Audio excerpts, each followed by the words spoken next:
We can start at any given time. Yo, this guy got a creepy ass face on. Always. Yo, and that's how you know that we recording. The nigga do the face like. You got the My face is the signal. Rich. We live. Some shit. I don't know. I ain't gonna front. I don't want to like just jump straight to it, but I'm gonna just say four dude look like a creep dog. Son, when I said nah, bro. Immediately this nigga's something else, like, bro. guilty. Bro, guilty. I don't care what nobody telling me, bro. Yeah, what's going on, everybody? Welcome. This is episode 5 from Views from the East. Welcome back. Welcome back to who? Well, I guess. To the audience. I'm sorry, I'm off. Back to the audience. I was like, wait, who's And welcome to the brand new ones. Look, Exactly. What up? Nah. Subscribe. or right away. Like, I got straight to the point today. As we like to start, we like to give out our roses. So, of course, I think we have 40 subscribers now. So, thank you very much. We really appreciate you guys. Shout out to y'all. Word. Big 4-0. So, again, if you're watching this now and you haven't subscribed yet, please feel free to hit that subscribe button, the notification, and the bell, right? Is that this one in the same shit? Yeah. So, I meant to say like. And again, who else is going to get some roses today? Of course, my co-hosts. I love you guys very much. Appreciate you guys coming in, week out to do this with me. So appreciate you guys always. COVID. Of course. COVID free. COVID free. Okay, COVID free. No. COVID free. COVID. You know you doing COVID. It's like that is COVID. not a test result for any one of us. Yeah, that is that. No. I mean, it's that time of the season, so people gonna be having symptoms and shit. So I'm just fucking. Again, he's speaking for himself. Yeah, no one again in this room is positive. I mean, no, I didn't say nobody positive. Away from him, so Shen. How many feet is this? Nah, you good. You a solid. Nah. You're shaky like 4.5. Yeah. MVP is in close proximity. Who else needs to get? Also, too, for those that are listening to this in audio format, whether it's Shopify, Apple, Google, just to let you know, you will hear certain sound effects and may not understand the context. That is because you have to see it visually, and you can catch that on YouTube. So, shout out to y'all that's listening. Absolutely. That means a lot. I mean, for the few who Definitely don't listen at all and they just hop on the YouTube, we respect that too. But I mean, both ends is good either which way. You know what I'm saying? Absolutely. I'm mad at you left that out there. What? The woman. Look, I didn't. Before we get, I own it. I gotta own that. Yeah. I gotta take that. All right, we talking about the listeners. All right, so for those who don't know, they're talking about a particular topic, right? It was written a certain way. When we get there, we'll kind of give it more more detail to it. Shine the light on why it is why. So funny. We could just talk about it first, I guess. Might get it out of the way. All right, if y'all want to, wait, I mean, fuck it. Why not? Whatever. Get it out of the way. Whatever. So basically, we were trying to figure out what topics we got to talk about this week. So I decided to put some ideas that I felt that we should talk about, and of course, one of them was Woman 84. But what I meant to put was Wonder Woman 84. But yeah, that's niggas Googled that. And they Googled, but Google knew what I was talking about though. Well, Google also is a really strong search engine. I'm sure that can correct its algorithms. Yes. Do you mean Wonder Woman 84? Yeah. My search engine look at me like I'm dumb. Be honest. I don't know what you're using. Has Google ever called one of y'all with the "do you mean" and it was way off? Oh yeah. But it was way off. Like, yo, my nigga, I didn't mean that. Yeah, I didn't mean that. No, you're wrong this time. Yeah, I don't know. There's probably been like a few small time where I'm like, no, I really meant this. Like in this particular. That's the actual way that. Right. That's how I meant it. That's how I meant it. Don't try to G-check me, my nigga. That's how I meant it. I don't want that. It'd be like 10 billion results came in 0.54 seconds. Did you mean this? Nah, nigga. No. Fuck you talking about, son? But for the most part, Google's accurate. But yeah, that was my airhead move for this week. So while we, Speaking on which, anybody get seen the reviews? I checked it out, but anybody want to go at it first? Woman? I heard. Yeah, did y'all read up on it? See what it said? Not entirely. It was read to me. It was read to me. Yo, wait, what do you mean, Alexa? Nah. Did I something like with some Alexa shit? Honestly, Someone's reading think about it. the remarks of other people. Oh, okay. Nigga, you tutor, you a cheater, bro. He didn't even want to read it. My nigga went on YouTube and heard the reviews out loud. Like, fuck it, my nigga. You know what I'm saying? Word on some Amazon Audible shit, but from like YouTube. Yeah, YouTube is the shit. But they said it was like good. Everybody giving good results. But I mean, let's see first. Critics have been wrong plenty of times. I think critics tend to have a certain favoritism towards certain movies that not always, I would say, is. I'm not saying it's not great. I'm just saying I've seen better, and I feel like they've like damaged or like buried some movies that's been great, and just not their type of thing to watch. I agree. Like the Rotten That's Tomato. true. There was a movie, I can't remember what it was, but that's true. And it, destroys any light of the movie because it's they're so heavily favored. Like if they give bad reviews, people just kind of assume that it's whack and they don't go. Don't even go. And there we go. So we have no real answer to say if the movie was good or not. We kind of just judge based upon those people, and the little trickle in that might watch it, that might say it's good. It's just not enough. Yeah, right. Warner Brothers got too much money for that though. They like, you better do what you need to do Again, or your career is over.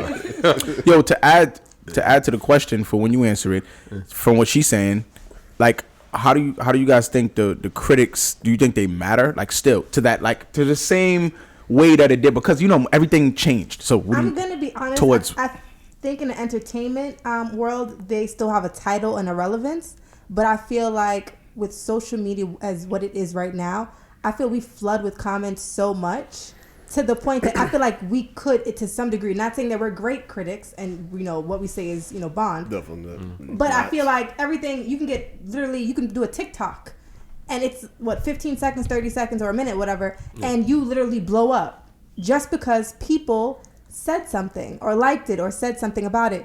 A critic just literally has his name that I feel like it offers a different, like a different stamp, let's say you will, and makes everyone else just hop on board and believe it, versus just saying the comments. Like they have their place, but I don't feel like they can outweigh if a lot of people are saying something. They're just part of the population percentage. I think they used to play a crucial role maybe back then, but I think to your point where you was making, where like sometimes they'll crucify a movie and you go and see it and it's different. That happened for me for like 2 movies. So after that, I just stopped. Like the Rotten Tomatoes, I don't care about that anymore. Like if it's something that intrigued me, I'm gonna go and see it. As far as Wonder Woman goes, reading the what they had to say, I'm gonna go on and say I'm gonna jump on that ship as well, because the first one was dope, right? And as far as like all the DC movies that's come out, it's really Wonder Woman and Aquaman that really did it. Of course, like the other stuff with the Batman and all of that. I'm just biased with Batman, so I thought it was decent enough, but Wonder Woman really saved them in terms of what Marvel was doing. Like she saved the DC cinematic universe, so I guess she's the guiding light to that. So I'm gonna take their word for it, because the first one was really good. So it's a classic of that too. So I feel like one of those things that if you destroy yourself. Like it's like these are the certain movies that I feel like you just don't do it wrong if you can't do it. Well, they learned it from what Marvel did. It's like build a story. Like don't be so quick. We had a Justice League movie in like 3 movies. Like that was too quick. You should have did everyone individually. It doesn't make sense to do a Justice League movie, then you got the Flash coming out, then you got all that other stuff coming out. So like Marvel literally from Iron Man, then everyone else. Then once they all had their own movies, let's put them all together. That's how they should have did it. I understand it would have taken 7-8 years, but it would have been worth it. We would have been fine with watching individual movies. But anyhow, before we pass it to MVP, in terms of the critic situation, you can answer it as well before we pass the MVP. I want for both of y'all. I guess to tie in the whole review situation. Which one would you guys go with? Like in terms of like, would you go with the critics or would you go with like social media? Because again, the reason why I'm asking what I'm asking, because that changed now. The critics still got their thing in terms of trying to stay relevant within their people, but then we don't. Who gives a fuck about them? We some people, not all. I just want to see. I want to hear y'all review on that. Like, do y'all go more on the critics or more on fuck that? Let me check the internet and see what's up. I mean, what the fuck they talking about? You know what I'm saying? Rather than like, I feel like myself. I don't usually go to the critics. My bad, but go ahead. My bad, bro. No. You might as well expunge, nigga. You might as well expunge. Say your review and everything. Nah. Because in my head I was like, ain't it Jimmy? No, it don't matter. I would say to answer your question, I'm gonna go with social media. Like the critics, I get it when I get it in the New York Times article, whatever, that holds weight when you hear, by, the critic from New York Times or blah, blah, blah, wherever they're reporting from. But at the end of the day, they're critiquing the movie on so much, the IMAX, it wasn't as crisp. I don't care about that. Like, what was it good? How was the story? Like, did it make sense? And I think you get that better from people like us that actually go to the movies to go see it for a fan. I'm a fan. I'm here to watch them fly and beat people up. I don't care about what camera they used and the clarity and the stories all over the place. It's like, did you see it? Yeah, I don't like his coloring in this scene. Yeah. And these critics too, they're not fans of it. Like, some of them aren't. Like, some of them will be like, I'm a comic book fan. Those people, I say, okay, you maybe have an understanding to it. But most of them, they didn't read the comics. They didn't grow up watching the cartoon. They don't care. They just got an invite from Warner Brothers to go and see it early, and they're critiquing it on every little thing. So I would go with social media to, like, I see what Shay's review is, MVP's review. I'd rather see what they say about the movie and be like, all right, I got to go see that. Like, right. If I'm going to do it. But if I'm a fan of it, I'm going to see it regardless of how you feel. I think for me, I'm not big, definitely don't read critics' reviews. I could care less.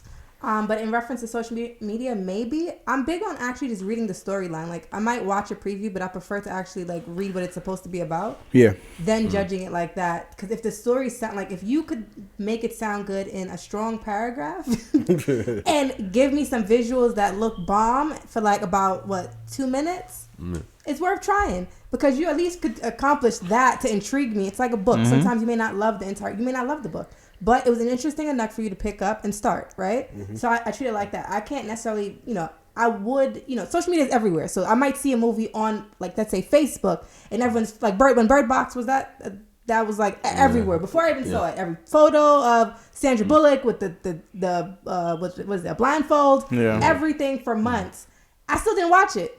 I literally one day just went on Netflix and then Googled it, and I'm like, look, not Googled it, sorry, went on Netflix and read the story, and I'm like, oh, this does sound interesting. And then I realized it's the same girl from the Bird Box. I didn't really even think about the title. Yeah. Then watching it, it was worth it. Nice. So both of y'all agree. Fuck the critics. You know what I mean? We gonna hit social media. That's like 1980. See what's up. And you're right. With the Bird Box, a couple of the movies they did that. Yeah. MVP with you. I agree with both of y'all. I can not say it better myself. I feel like the critics just, they just do too much of the critiquing of like every single thing. So yeah, I would either go to social media, or sometimes I just go out on them myself, or like what you say, like you kind of read up on it, or you see the 2-minute preview, like, that looks fire, I'm going to try that. Right. So I completely agree with everything that y'all said. I wouldn't really change anything. So for the most part, it's like the reviews is just we pretty much look for a reason outside of our own to see what we know we kind of want to see. Yeah. Right. Just to make sure it's what I think it's gonna be, or like they did some shit that I didn't even think of, like that. People like, yo, bro, once you see this, it's like, you know what? Copy. That's the selling point for it. All right, I'm ready to go. And if it don't have that shit, I don't think I'm really gonna go see that shit. Fuck that. Speaking of movies, facts. Johnny Depp. Johnny. Classic. Poor Johnny. MVP. I'm gonna let you will this in, because this is a topic that you brought to the group chat. So I want to let you will it in, because you got some information on that. I don't got too much information on it actually, but Johnny Depp has been banned from Disney. And I think there's another company that he's banned from also, and I guess it's all in relationship to like his lifestyle and also his wife or ex-wife. I don't know if is she his girlfriend, wife? Was it that? Whatever, his wife. Whatever. His relationship. Or I guess the original talk was that she was being abused, but it was actually the other way around. And so she was abusing him. Yeah, she was on one abusing him, and like what? Also, he did look stressed. I'm just saying. Yeah, like he just has like, some people just have a look. He always had like this. But a woman depressing? Like, I mean, making a man feel that way? What? That happened? That's interesting. Come on, can you guys expunge? Can somebody expunge? I'm gonna go with all right. So it looks like both parties are at fault, right? So he has. I don't think he ever said that he didn't do it. I think he was just saying she's had her moments too. So I think they're both. I think he has. Just to insert for the viewers, her name is Amber Heard.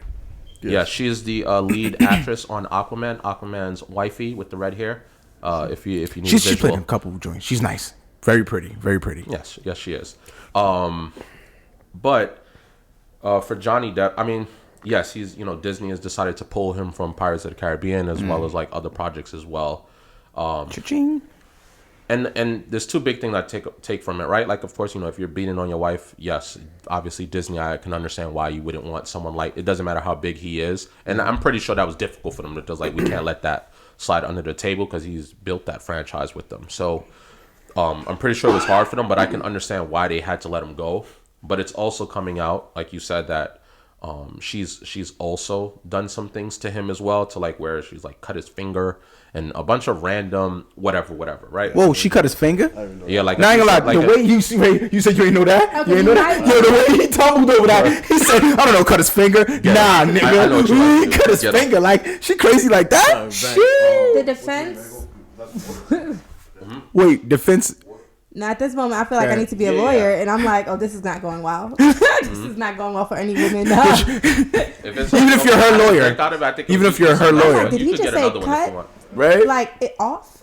Like I need to finish the sentence. Did wait? So she cut the finger like or his cut finger? it off? His finger is like slightly shorter than like it's supposed to be. Like it's like cut. Oh, she butchered his finger. Yeah, but he's not missing a finger or anything. It's just like you like. So she's trying to say that couldn't happen when he was cutting steak or any other form. No.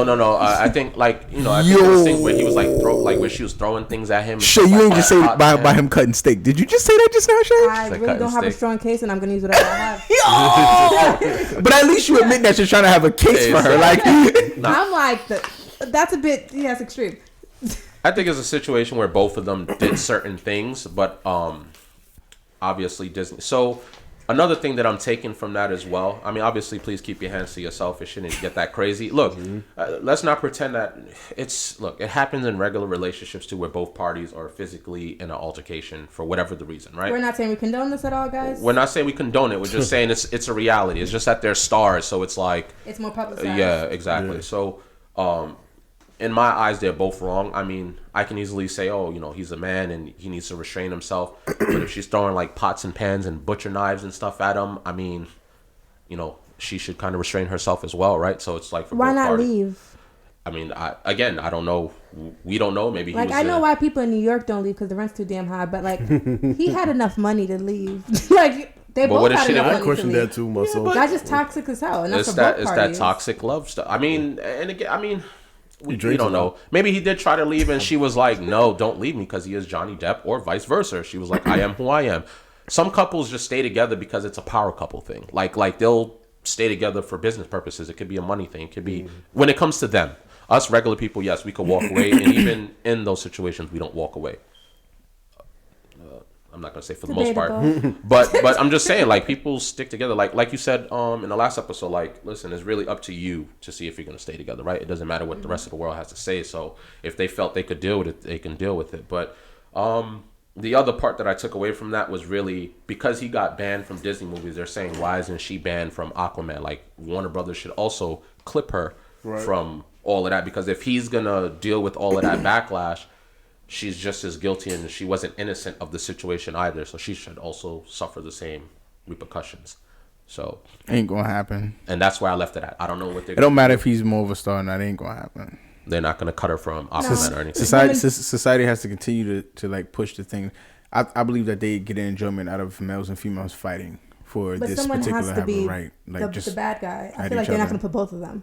Wait, say that one more time? I feel like someone has to be the bad guy. Kind of like you could be two people in a situation, and it's easier to highlight one versus burn both. Like, especially being where it's a sensitive topic in women, and any form of abuse. Not saying that she didn't also, do her part, but I feel like in highlighting that she was also abused, they're probably going to just leave that alone just because it's going to be a quote unquote like sensitive topic. I feel like when it comes to a woman, that's the point that I'm not saying it's right. It's just. Well, society structures like That's this shit's structured right. like that. And what I'm saying is basically they have to stand by that. So whether or not they may agree, it's like they standing on it because it's like they kind of like created that structure. So they have to keep that fight going. I mean, again, I probably have a weird way of thinking, but I think they got to cut that out because what you're doing now is you're empowering Agreed. the bad women out there to use that to their advantage, and that's where the thing is. And of course, if what he did, he got to take the L. I'm not saying that, but what you do is when you structure something like that, it opens the door for an innocent man to suffer because of that. Like I said, if a woman picks up that phone right now, goes, "This guy's doing this," cops are here in seconds. If a guy does that, he's laughed at, right? So we need to really. I feel she should be held just as liable as he is. Like if he has to lose, I'm pretty sure he has money. He's not gonna lose money, but that's a bag that he's losing right now. So if she was part of that and she also put her hands on him and also put a knife and cut his finger and did all that extra stuff, she should be crucified the same way. I'm waiting for Shay to answer so I can like really get into this topic because this is intriguing. Go ahead. No, you could go on to that. I don't have anything to specifically add on to that point. Nah, you gotta, because you do have an opinion on it. You do have an opinion. No, you agree, right? Like both sides should suffer. Okay. So No, see, that's how she has an opinion. Yeah. do I believe both sides should suffer? Good question. If they were both engaged. No, okay. Granted, for me to make I feel like a definitive answer on that, I would generally have to know the entire story. And I'm not looking at it from, okay, she hit him on Wednesday, he knocked out on Friday, she re-hit him on, like Tuesday, and like it was a cycle like that. I mean, as far as understanding the emotional issues within the entire relationship. Meaning, I'm giving an example. If, let's say you're in a toxic relationship, right? Example one, the person is manipulative, right? You guys always argue. At some point it got physical. Now you guys are both more physical with each other. But again, it's still a mental abuse. The relationship is toxic as hell and it's just draining you. Mm-hmm. So I'm not going to condone her then being more aggressive or doing something to top him. Yeah. But it's going to be harder for me to be like, damn, they both need to take the L, when honestly in that situation, there was other factors to make it what it was. Like if you're a person that's a constant cheater or verbally abusive or something like that, it can then form a different person that before they even started the relationship with. But let's say, for instance, it's not that, and they both just act however they choose to act, and they physically just attack each other for whatever reason, then yeah, then they both need to suffer the exact same consequence. But I just need to understand the actual mental state of both parties before saying both parties were fully wrong. That's a lot of research. Yeah, it is. No, it's just Google it. You find the story. You'll never find out. That's like therapy. I'd rather be both of their psychiatrists, like to figure out. See, that's what I'm trying to say. That ain't something. Cutting that, you ain't figuring out about nobody. So I don't care that much. Surface I can't take anything. Like, I won't take that away from you because I generally don't know. So I won't convict you in either way. I'll watch both y'all movies. I know both y'all might have hit each other's asses in his life, but I don't know either one of you enough to be like, yo, he wrong and I'm not messing with him. I'm going to carry on to something else. So there's not a definitive proof on both ends to me to be like, I cancel both or I'm not canceling nobody. This is not my problem. I didn't fit nobody. Right. Yo, Shay said that's white people shit. Hey, yo, let them do that shit. That's also fuck with you. Abuse is a different culture. That's rich people shit.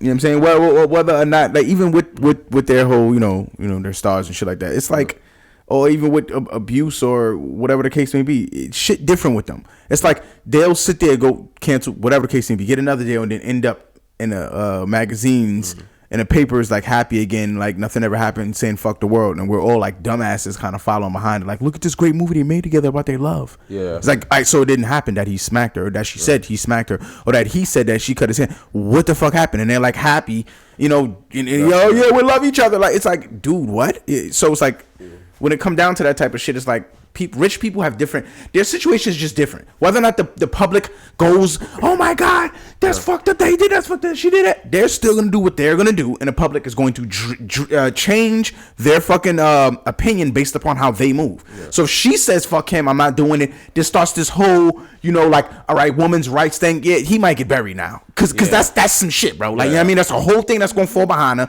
It's a whole thing. But if it comes to she did something, it's just gonna go into the wind. Like, all right, he's unhappy. He should have left. He's rich. He had more women to go. It's like he's wealthy. He's one of the top, guys that's attractive. So he could find something better. It's like, but it's not a.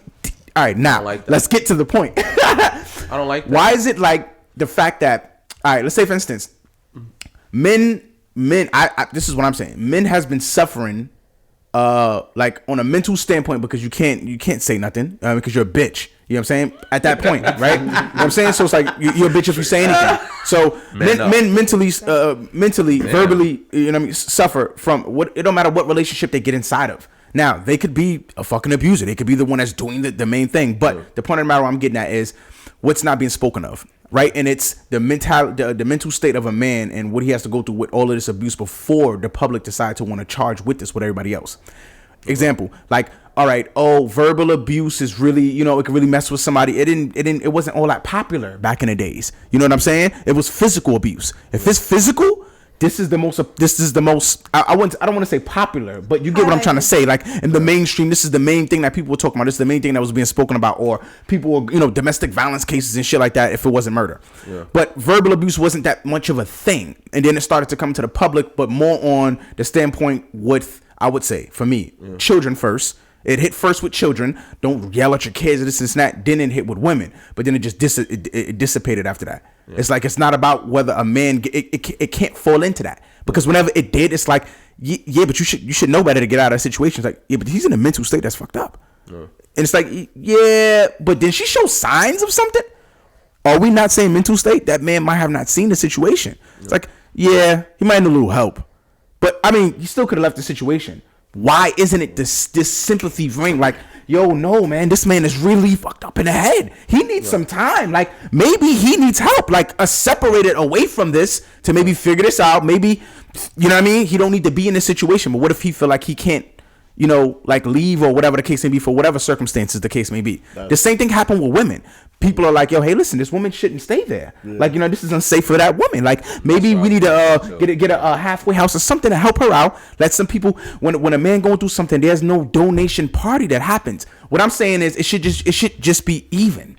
For mental standpoints, for anybody, it should be like, let's check that first. Let's see what's up with that person. This person should separate. If it's two people that's in a situation that's not good, them two should separate and get mentally evaluated. Let's figure out what's really going on. Did something happen that sprang up out of his past or out of her past that brought this up into why they're acting the way that they're acting? Now we can understand, hey, listen, this was going to happen with or without him or with or without her.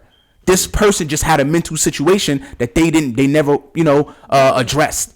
But see, what I'm getting at is the public or society keep having this thing at which someone's better than someone else when it comes to these things. When I feel like it's all need to be looked at on a general standpoint, because it isn't leaving one person to slip or have an excuse for. Because as long as that happens, this shit will continue to keep happening. Because there's going to be somebody who, who's, we got to blame him. But this is a general thing here. Blame her. Yeah, but it's a general thing here. Yeah. She was affected as well as she affected. Yeah. He was affected as well as he affected. Let's try to break this down to which let's stop it. At which no one slips out, no one slip past. Let's figure this stuff out. You know what I'm saying? And I think it can help everybody else. So to pour into the rest of the world, and it won't be so, won't be so fucked up. I feel that's 100% fact. And no blame. That's my main point. No blame here. Everyone have their role. You're not comparing. Yeah. There we go. Oh no, you did it. No. We both have a fucking point in the situation. We both should. Hey, look, my apologies. I don't even know what I did, but I need to subside. Talk back with you. That's the key point that you're saying there. Both sides have to be accountable. If you just always have a one side where it's like her, or him, it's never gonna work out like that. And that's why I say yes, society. But we're in 2020 now, right? A lot of shit is changing. It isn't the same as, we can't keep saying, it's not 1980 anymore. It's not 1970. We're in 2020. Things are completely different. It's not the same laws. A lot of things have changed, right? So like my standpoint on it is, it just has to be fair, 100%. If we're gonna convict them and say, if he was suffering like that, why didn't he leave? We can ask the woman the same question. Well, if you were suffering like that, why didn't you leave? It just needs to be, at least for me, I understand my way of thinking, maybe naive, whatever you want to call it, wishful thinking, but it just needs to be on an even playing battlefield. If he is an asshole, he needs to be crucified. If she's an asshole, she needs to be crucified. We can't pamper one side or the other because of whatever reason. And again, I love women all the time, but you guys get benefited out, right? That's just society, and that's how it's built. But I've seen too many good men fall victim to something like that. So that's why I kind of take it personal, where I'm not trying to hear, oh, because she's a woman. That doesn't matter. If she's coming at him with a knife, a pot, or a pan, she can kill him. It doesn't matter if he's a guy and he has all the physical strength in the world. We need to get away from that. Like you said, when it comes to like mental stuff, a woman could verbally abuse her man all day, 24/7.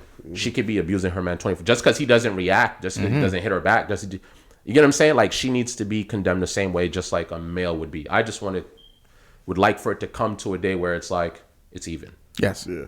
That's it. Like everything else, if you're wrong, you're wrong. I don't really give a shit about that. I'll defend any woman. If I don't know you and I see your man is beating you up in the street, I'm gonna come to your aid. That's just me. Yes, I understand I'm putting my life on the line, but that's just me. I'm very protective over the woman in innocence. But if I see she's clobbering him with a bat outside and he just happens to like he's tied to that and he hooks her, I'm like, all right. And she's on the ground and he goes to continue. I won't let him, because I'm like, listen, there's a strength gap.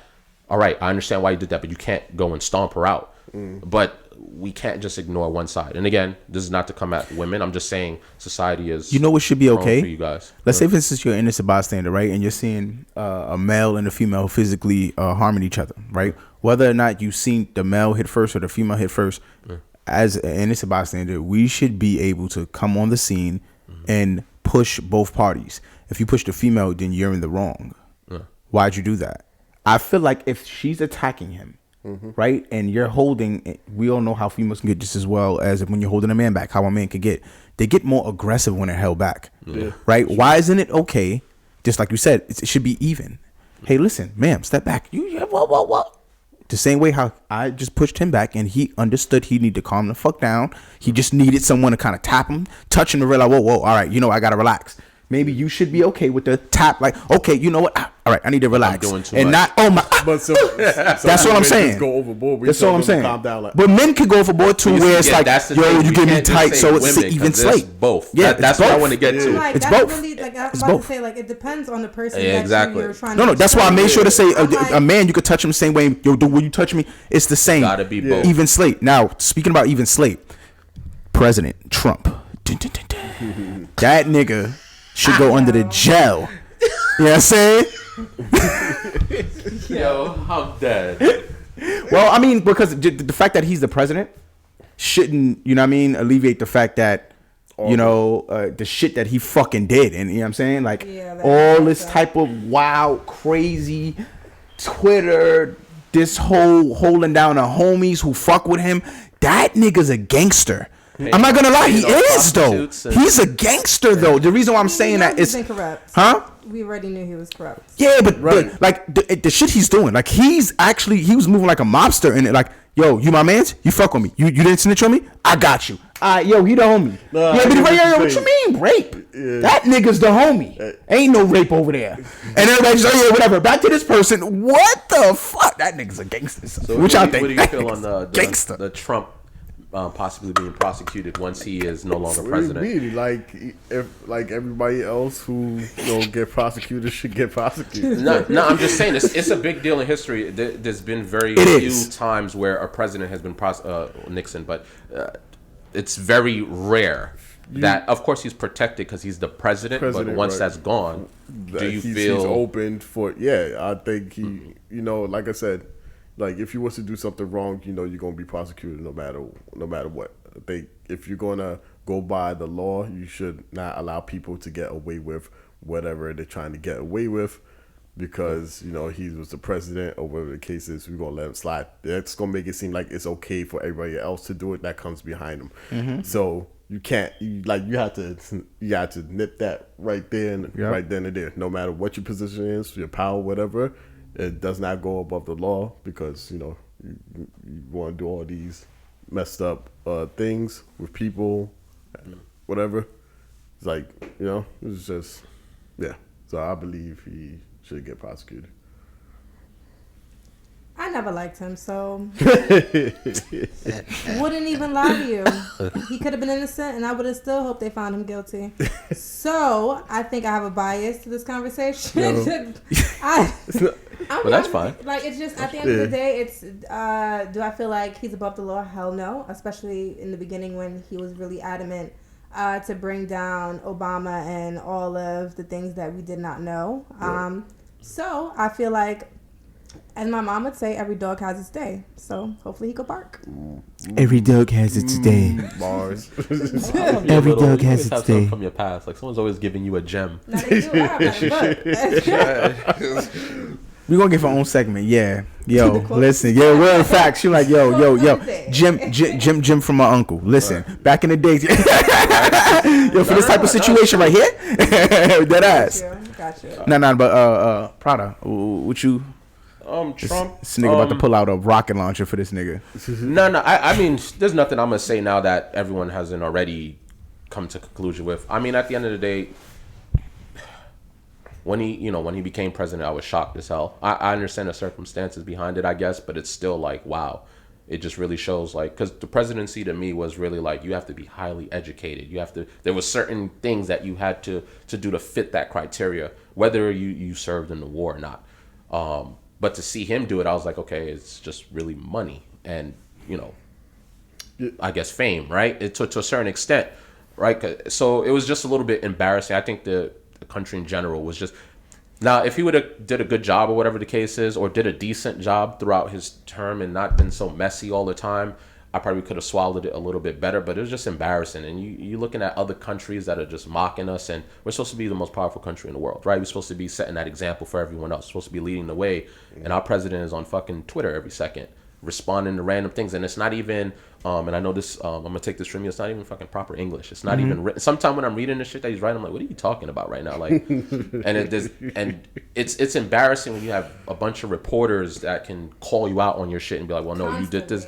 It's like, come on, like, he's tweeting. I'm not saying you have to be the smartest guy all the time, but it's like, come on. You can't be the dumbest one. Like, most. Yeah, polish up. Come on. So it's like, I forgot this reporter's name, but he was like, oh, you took a test to show that you are fit to be president. And like one of the questions was like, what's the color of the elephant? Or something that anybody. And that was something he was proud of. Yeah. But I'm like... The guy was like, I took that test too. I said, wait. An actual question is, what's the color of an elephant? I'm gonna find it. These niggas, what's wrong with this country? I can see why he passed. I can see why. But bro, listen to me. It was a test. Yo, there's so many tests that I took. I think it's more. So much more. It's supposed to have to deal with memory. But the thing is, he was proud of it though. Yeah. No, you're right. He was like, yo, I passed this test, and he was like, this test, and it's like, but this reporter, he's up there, so he can get that information. So I don't think Trump was prepared for him to actually pull out the actual test. That nigga said, nah, hold on, how you got that? Wait, did he downplay it? Like we didn't get the same test or something? I don't know what he was saying. He did. He says, your mind might have been different. Yeah. You know that nigga. He's a funny ass nigga. But you can't try to condemn the president before you Obama, and he's like far more. He teaches at Harvard. That's a whole different type of. You get what I'm saying? Of education. Yeah, and it's not that yes, I'm black and Team Obama. No, it's not that. It's just if you're gonna go for somebody, come on, you have to be on that person's level or beyond. So I don't know. For me, he was just embarrassing altogether. So I'm happy to see him go. Does he deserve to be? Yes. You're paying off prostitutes. All of these things that's coming out right now, grabbing people by the pussy and doing that. That's, again, I was shocked. Grab him by the pussy. Right? So, like... I thought he was going to get impeached. I'm not going to lie. I had faith every day that he would one day get impeached. And I realized that it was not happening. They were not going to let it. They weren't going to let it happen. I think this will suffice. Yeah. I hope they do a really good job. I got some sauce to add to it before we move on, though. I'm assuming, but at the same time, it's if we can't close this in he has to be an example. No shade. He has to be an example. Like, not to pull a race card, but I feel like what is it? White collar America. Like we've brushed a lot of things that are done under the rug, and I feel like especially when it's publicized and we're famous, we still go to jail. Like Meek. He still went to jail and he had money. But I want the example to be done with someone that is not of a favored color. Who, with Mr. Trump, that when he needed needed loans, he would deflate how much money he was actually making, depending on if he needed a loan or not. Yes, that is called breaking the law. Definitely. So No, I got some source to add to this shit that y'all probably like. Just I kind of like heard about it like recently, but first I'm gonna get my opinion. So, all right, I think that nigga definitely should be impeached. No, I'm playing. too late now. I'm playing. Your probably looking at me like, yo, I'm about to get this nigga. You don't know, nigga said impeach. No. Yeah, it should be a wrap for him. I mean, that's really like. That's not an argument, but the thing is, are they gonna allow it to happen? And if it is it gonna be like an open situation where we're gonna find out what's going on? We're gonna see what he's charged with. Is it gonna be some closed door shit where he just disappears and they go, oh yeah, he went to jail in this facility for? How is this situation gonna happen? Because this government is really good at that type of shit. Like they just like blow smoke up the ass and they could just make some war shit happen right in the midst of what's his name, Biden transitioning over. And then like our attention goes on to something else, and then my man is just going about his motherfucking business. But now to the source that I wanted to add was they said that how Trump even got in office in the first place. I didn't even pay attention to this shit at all. They were saying before Trump became president, when Obama was president, it was like a lot of stuff for black people coming up, right? A lot of speech for all different races, right? Same thing with like for women, right? And it's to a point that everybody's standing behind everything. And the main group of people in this country who kind of was not being spoken for was white people, white males, right? And it's to a point that once that nigga peeped it, it was over. It's like he was guaranteed to win off of that. Nobody could have beat him because nobody targeted that group. And it's the most highest percentage in terms of doing shit group is white males. So how was Hillary doing this? And I never looked at it like that because she's pandering like the fuck, like Obama, how he left out of office with, she kind of picked up on like, yeah, I'm gonna pick up the same way, and it's like white males like, all right, so you're just gonna ignore us? All right, cool, got you. We back in this. We don't care what this nigga do. We got this motherfucker back. And it's like, now I understand how he got the money to back him. Now I understand how he get to say this shit. Yeah. How these places was covering this. I'm like, it makes so much fucking sense, bro. Mm-hmm. Like he pinned it to the one group that everybody else was fucking over and fucking off to that extent. But it's like they're the most biggest numbers, have the most money, had the most persuasion, all of that shit in this country. And when you think about it, that's fucking stupid. Mm-hmm. He's disrespectful. I mean, no, it is. But he did all of that again. Yeah. Politician, I'm targeting my base. Fuck everyone else. Straight up. This is just what it is. I'm targeting my base. How I'm gonna get in. I get in, do my thing. Everyone else is just your bystanders as I slay this shit. I'm not gonna say he's the only president that has abused power. I'm not gonna pretend like that's true, but they knew how to hide it very well. Like he was literally taking taxpayer dollars to get on private jets to go play golf at his resorts. Here's why. It's just like, but if Obama males wears a tan suit and that's like that's a problem. He didn't have the white powerful males in his. See what I'm saying? It makes it make sense how he was able to do the shit he was able to do. No matter what he did, he was always attacked. White powerful males. Should somebody You said white powerful males. hit. So what we're getting at here is a fashion mogul in Canada by the name of Peter Nygard. Edward Scissorhand. Yo, I did thought the same thing too. I'm not going to. You guys are dumb. He said Edward Scissorhand. So basically, in recent news, Mr. Peter Nygard was arrested for sex trafficking.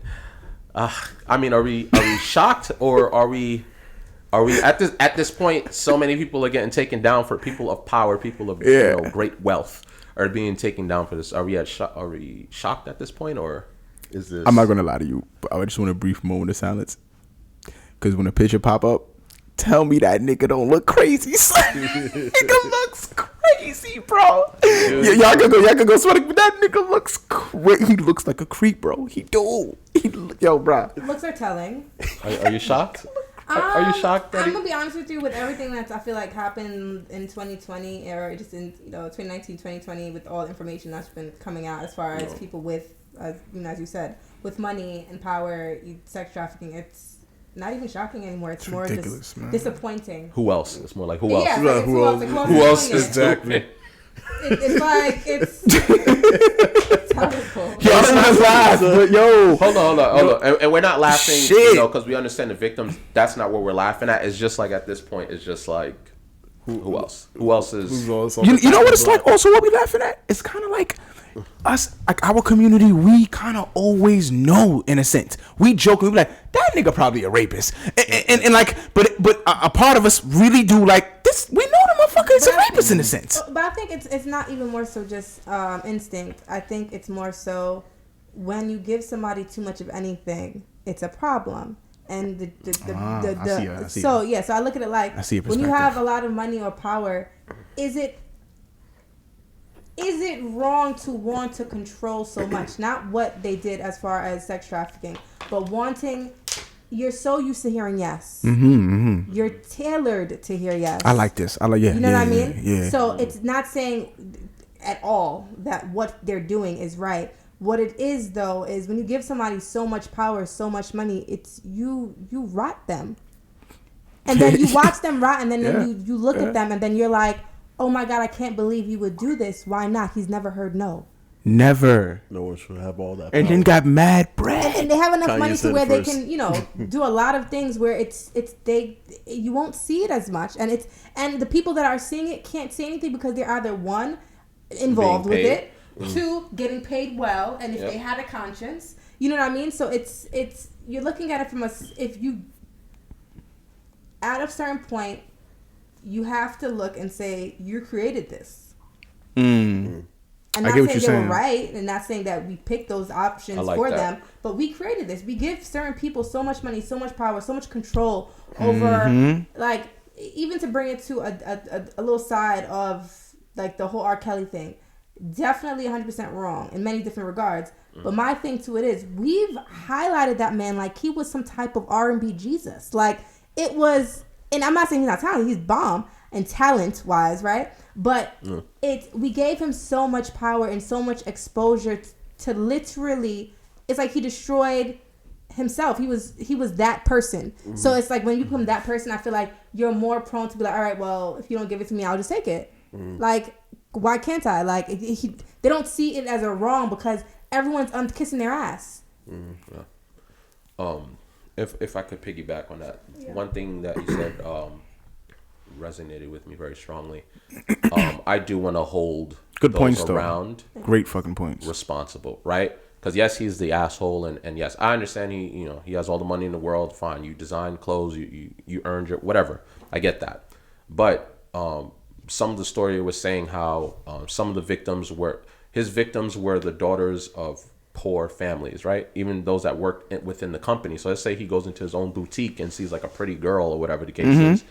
He would take them. Now, the thing where I'm meeting is like, so you're paying off the parents. Like, the parents don't say anything. They don't care because that money's coming in, right? You're probably getting that secret check. But like you said, yes, we're going to crucify him too. But at the same time, we need to start holding everyone that empowers them responsible, right? Because if you knew he was doing that and you took money from him, you don't have a right to come out and complain now. That's the thing I don't like. Like, same thing with R. Kelly, right? The parents and everything. Like, you knew. You automatically forfeit your thing to say a thing because you were just as wrong as him, I got devil's advocate on that. Talk to me. What if we were open in this situation and it's like there isn't a choice? Nothing else is coming in. This is a situation where it's like we literally can be homeless. We have no opportunity. It's not about selling your daughter. You're looking at it. We all look at it from a standpoint or from the outside. If we don't know details, we kind of create the scenario in our head. Maybe dude came through and said, "Yo, listen, I'm gonna take her. Yeah, I mean, I make sure everything is good. Don't worry about her." What if that's not happening? What if it's like, "Hey, you know what? Your daughter's pretty. I can put in a model agency. Make sure everything is fine." And he actually does it. And it's like it isn't an attack quite yet. It's a mold. It's a mold. Yes, like I'm gonna attack from so many angles, and it's to the point that by the time he does, this family don't even. They don't need. He helped so he did so much. He covered himself in such a. It's where it's like he or she. Where it's like they don't even see it, and it's like. Whoa, him? No, he wouldn't do nothing like. Whoa. I'm speaking. For the people, I don't want to take a side here. I'm not saying anything. I'm just saying, like, from a perspective we might not see it from, where it's like he's so slick with it that the nigga is 10 years tactical. Like, I'm gonna build this for 10 fucking years. I ain't even gonna attack the girl yet. I'm gonna wait right for that peak. You know what I mean? 18 or you get what I'm saying? These weird little people are like that, and I feel like predators are like that. They don't just attack you right then and there. They wait for the. No, you know what I mean? No, I think it definitely depends on the predator then, right? I think that's really dependent, because the R. Kelly situation is a little different because he isolated all his. I'm trying to avoid you going to this nigga's side. You can't go into this nigga's side. I guess the reason I'm doing that because it's like white pedophilia started before R. Kelly. I want to keep it where that motherfucker's at. These motherfuckers, and I feel like if we keep reincarnating R. Kelly name, it's kind of like he stands in front of motherfuckers who kind of no criminal for the same crime stands above another criminal for the same crime unless the intent was different for whatever reason that's going down in some type of criminal system. Oh, you know, I just disagree because it's like, these niggas, they're a little different.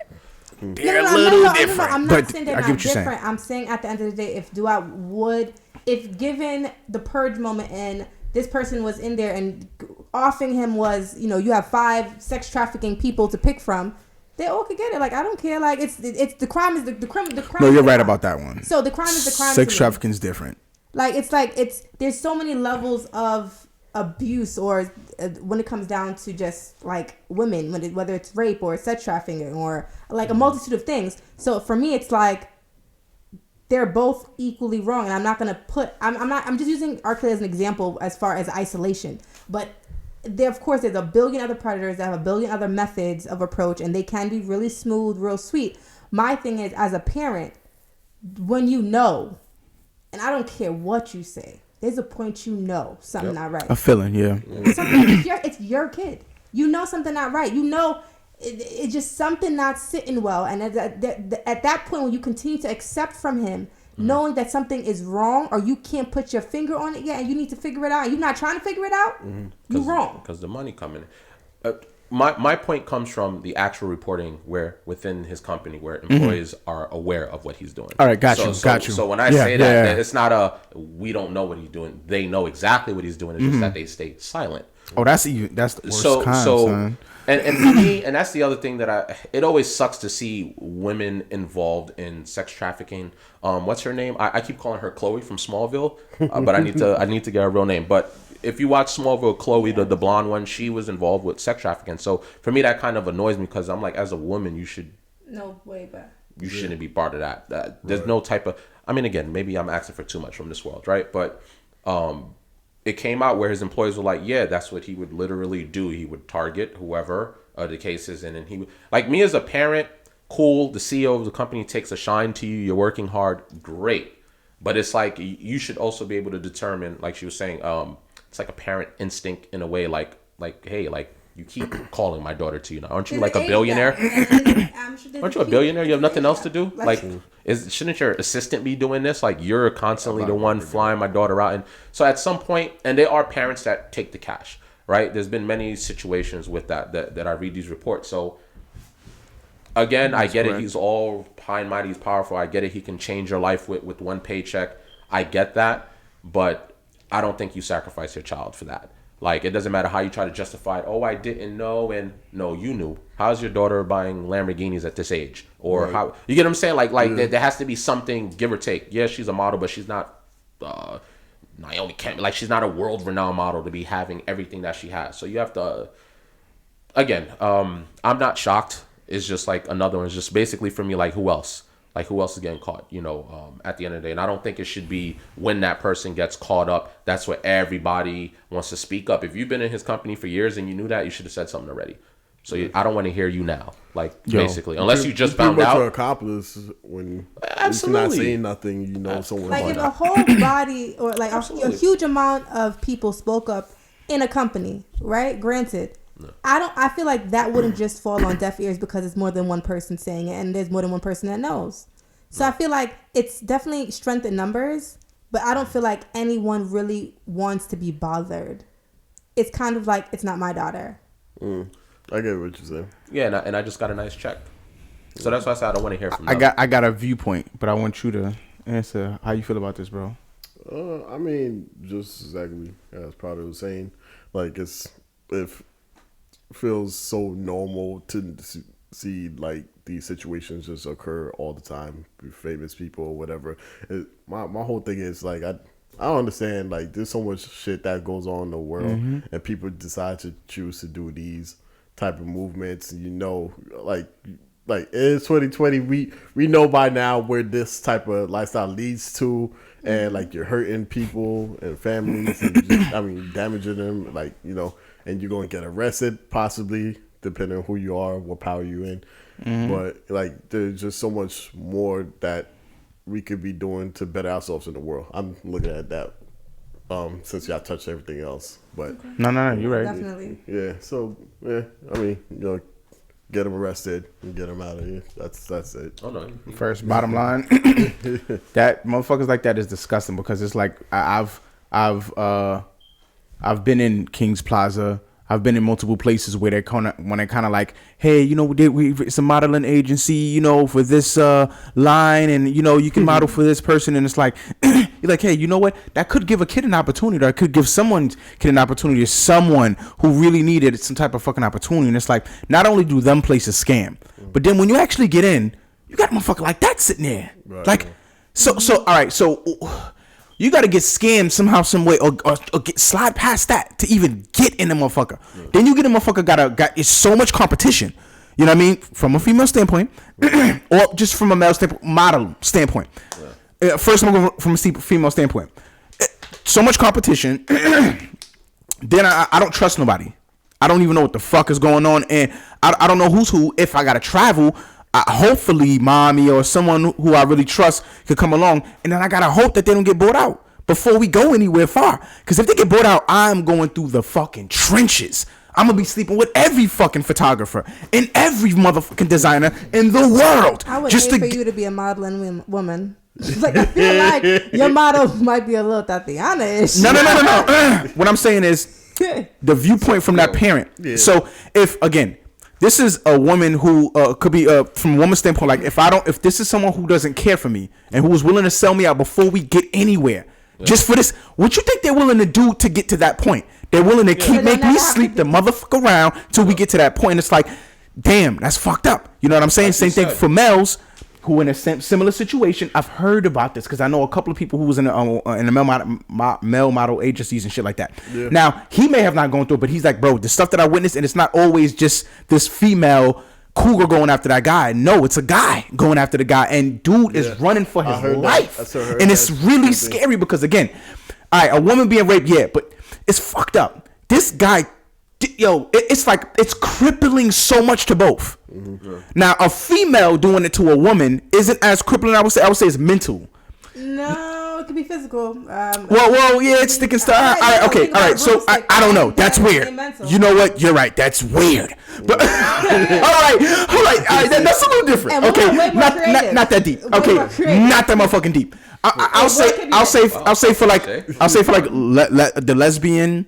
You know what I'm saying? Ones who are like that, who are like, they're probably not doing brooms and shit, but they're doing their own little method of the shit or whatever the case may be. And the women to the males, it might be a little bit different. It might not be as where it's like for the male to the woman where it's like I'm forcing something in you, but more like I'm mentally persuading you in some type of weird way, making you ultimatums like, oh, your career's fucked up, or you're doing, and then making you do some shit where it's fucking you up. You know what I mean? So it's like it's so many angles that you can go about this. They persuading. It's just so fucking weird how I feel like when it comes to just fashion, it isn't just a hey, this is the CEO. I think it's so many other people, predators before the even the regular manager. You could be a boutique and a manager. But y'all get where I'm coming. It's so it is so fucked, that industry, like, because it's so much, bro. Like, at what angle? Who's really right? That's how I'm looking at it. Who's really the nigga who's stitching you fucked up too? Because you probably setting her up, or you setting him up.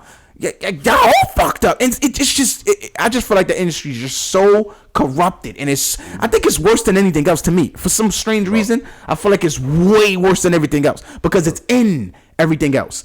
Fashion's in basketball. It's in music. It's like the thriving thing behind the rest of them in a sense. Like it coattails for everything else. Even music. I said music, but entertainment. Awards and Gucci, the design award. Y'all get when it comes to the Oscars. The red carpet. I feel like they are the motherfucking elites. Bottom line, when it comes to this rapist shit, or when it comes to this other, this weird shit that they're doing. Because they help promote your brand. So it's beyond just promoting your brand. It's fashion's behind everything. It's so powerful when you think about it. You know what I mean? That's what I'm saying. You know what I mean? Like, yeah, all right, you're right. Technically, you're right. I'm sorry. I didn't.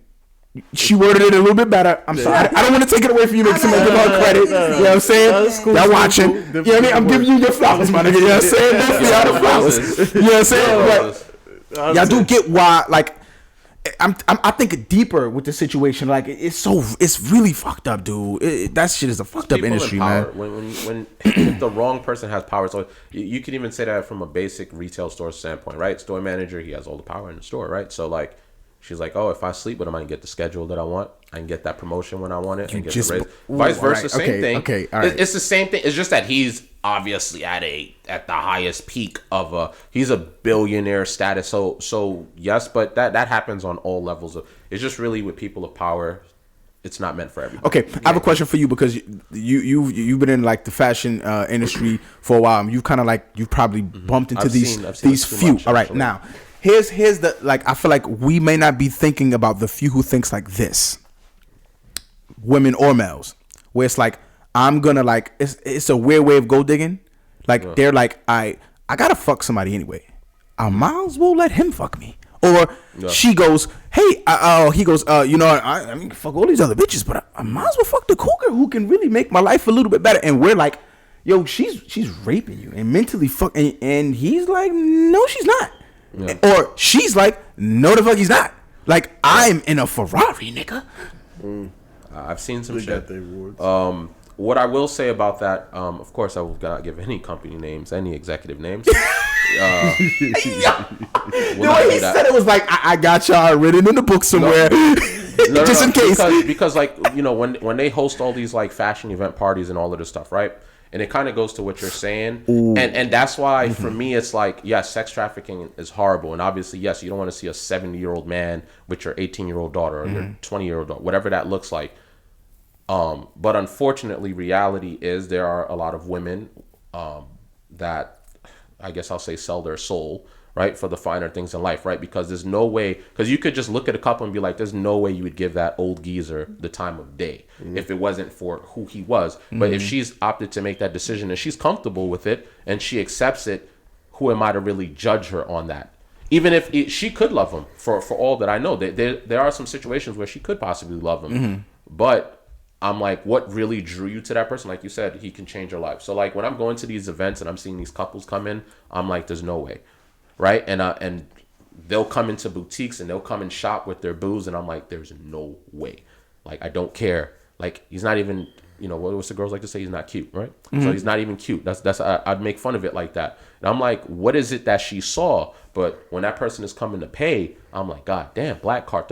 And then you start to see it. Something and it's not to say that the old man doesn't deserve a young thing. Right. And it's not to say the other, but I really want all women to be united in a sense of like, look at what your other fellow females are dealing with, and it's like, I feel it doesn't help when you just sacrifice your soul just for that dollar. I understand that person could change your life and they can do all of that, but it's like, at what cost? You get what I'm saying? Because you're saying it's okay, but on the other side of the world, it's creep city. Like, this is not tolerable. And again, I've seen it on smaller scales as well, where I'm like looking at other management teams from different companies or within the company that I work in. I'm like, dude, like she's in college. Like I definitely got something to speak on this one. Yo, that is actually a really intriguing way to kind of like see it. Like there's just a lot of situations across the board with females where it's like, women, we can't accept this, we can't accept that, which is 100%. I agree with all of it. But then you have those other women that sort of destroy that notion because they're like, I don't care about that. I'm doing it for a check or I'm getting money. So I don't like that message. Needs to be across the board with all females. Like, it's not just, well, that's her problem. I'm doing it for my own reason. It's just like, I don't agree. I want to hear your point because it's something that you said, and I feel like it's really intriguing standpoint. I'm gonna speak a little bit on it, but go ahead. So to me, I wouldn't agree to that. I believe in mutual exchange. Yeah. So I believe if she wants to suck his dick and she somehow got a promotion, mutual exchange. Suck that dick. But I'm also looking at it like this. It's one thing when someone tries to manipulate you to get what they want from you, or there's an ill intent when doing so. If I intend to do this, and I know you intend to do this, we're both adults.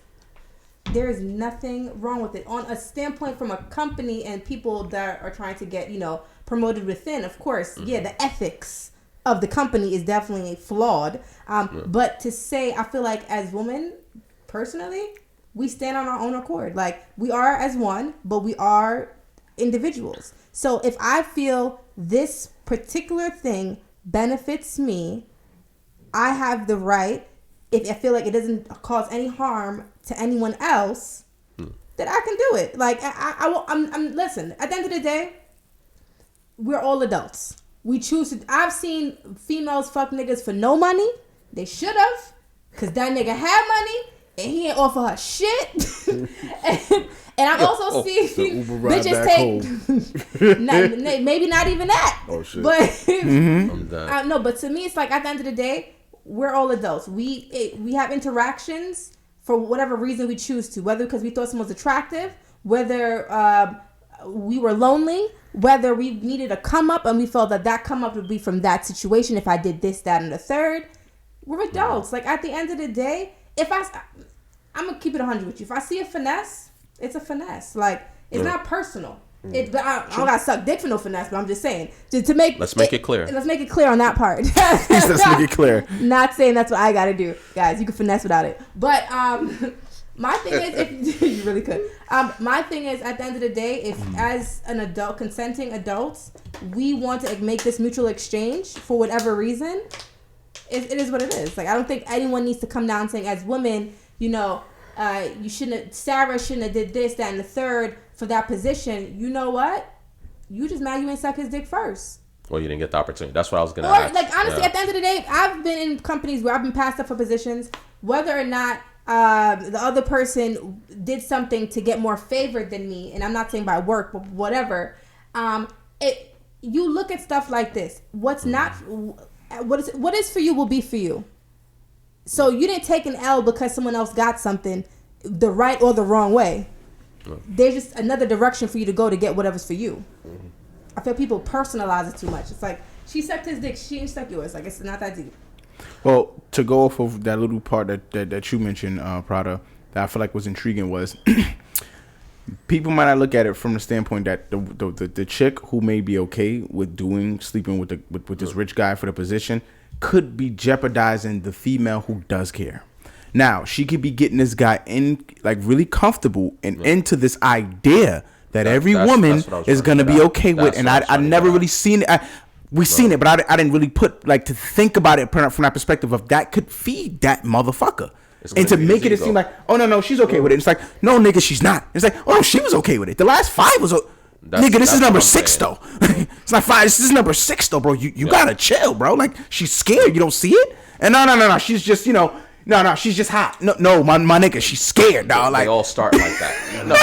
That's what I'm saying. Like, weird shit like that. Like you were saying, shit, like, we are adult. That's what I'm saying. Like, if I see a young, beautiful woman with an old ass man, she could love him for all we know. Like, and I'm not saying that. What I'm saying is, right, we'll give this example. Like you said, so this guy, he's a boss, whatever. He's in a position of power. He can change your life in a way.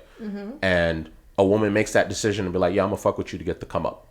First 5 women do that. Now, what I'm saying, what that does is, now people that have power, he is gonna start to feel like this is a go ahead with anyone of my choosing. So now, if a girl comes up to him and is like, hey, I really want the position, he's like, hey, listen, you have to suck some dick for this, or whatever the case is.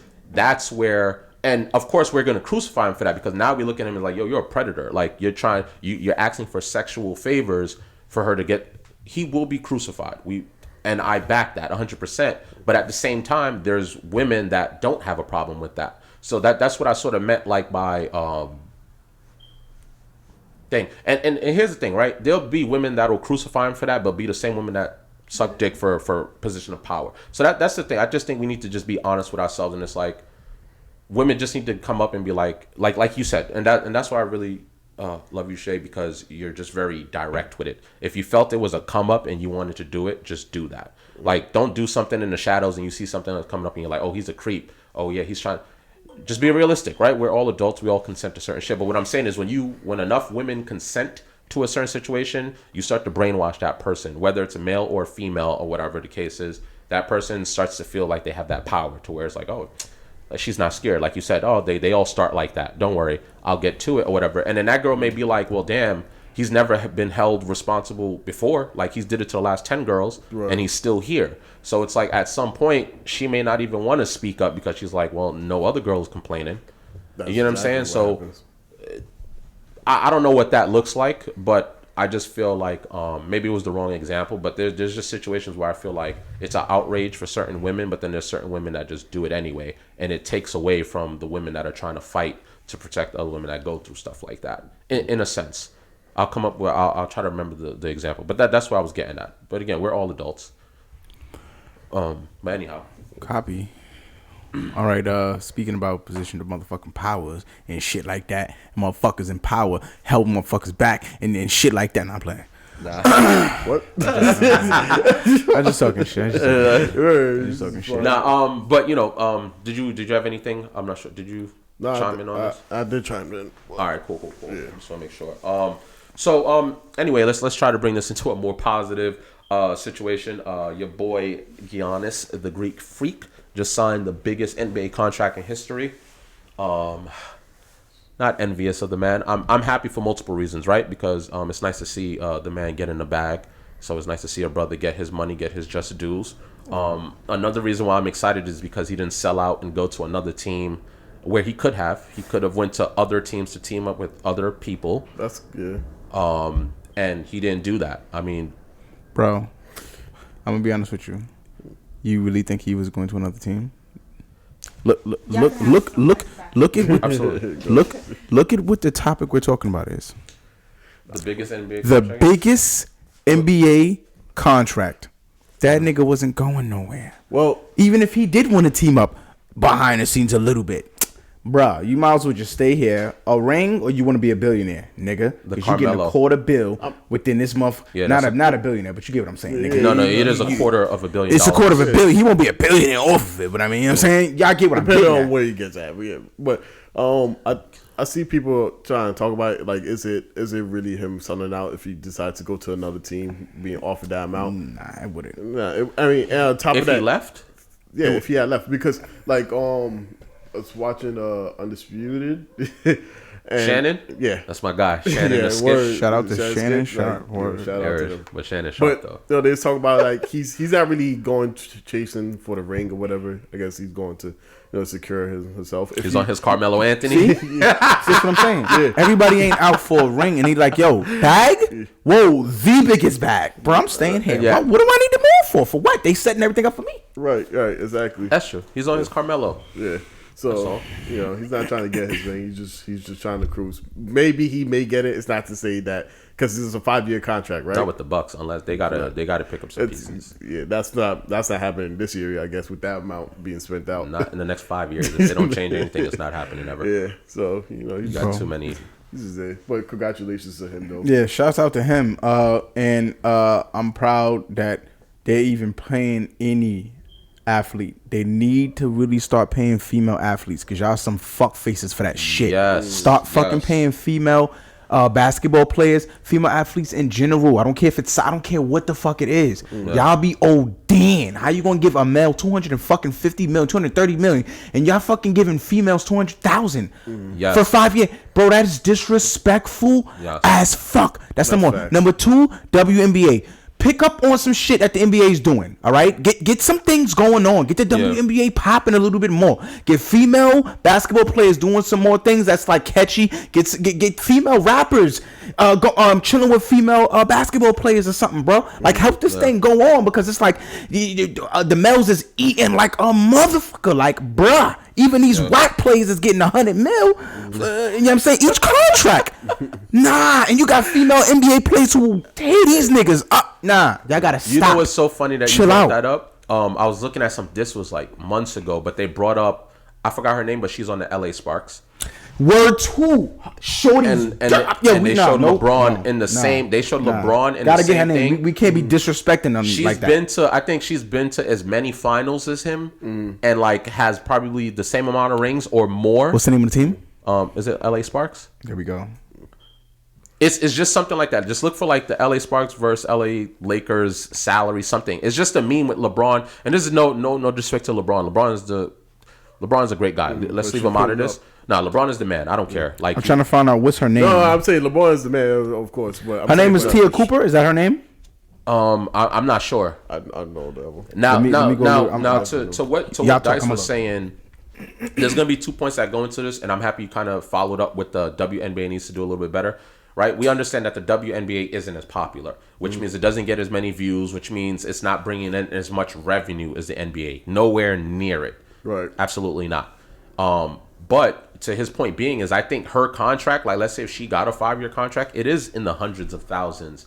And then NBA players are in the millions. Yep. Off the bat. So as popular as she is and as much accolades as she may have, and she's up there with LeBron, like the same amount of game, like years played and all of that, same accomplishments almost. Yeah.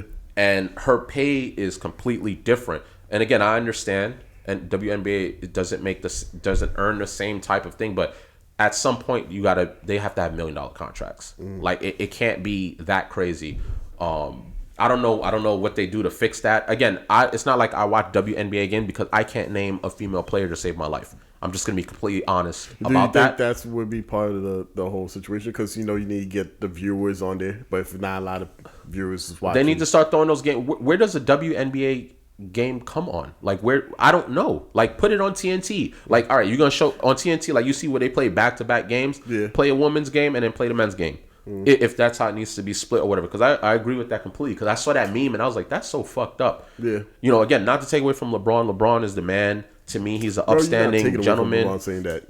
I'm just saying because people are gonna be like, yo, you being a LeBron hater, right? For the ignorance people, but like LeBron's a guy. He's upstanding for what he's did for the community. He's kept himself out of trouble. He's an excellent husband, father. That man, he's a pillar in the black community, so I hold him in deep regards. But what I will say is he's just being used in context because he was put on the meme. Yeah. But it's fucked up. It is fucked up that there's a huge pay grab. But again, shout out to Greek the Freak. I'm happy. Of course, that is a big bag. It's somewhere between. It has to be a $250 million. I feel like it's a $250 million, so it has to be 250 or 260 over 5 years. It's 228, I believe, over 5 years. Well, whatever it is. 228 million. It's 228, right? So a quarter. Wait, is it 250? No, I was wrong. But anyhow, doesn't matter. That is the biggest contract in NBA history. Shout outs to him. I understand. You know what? That is a big bag. I get it.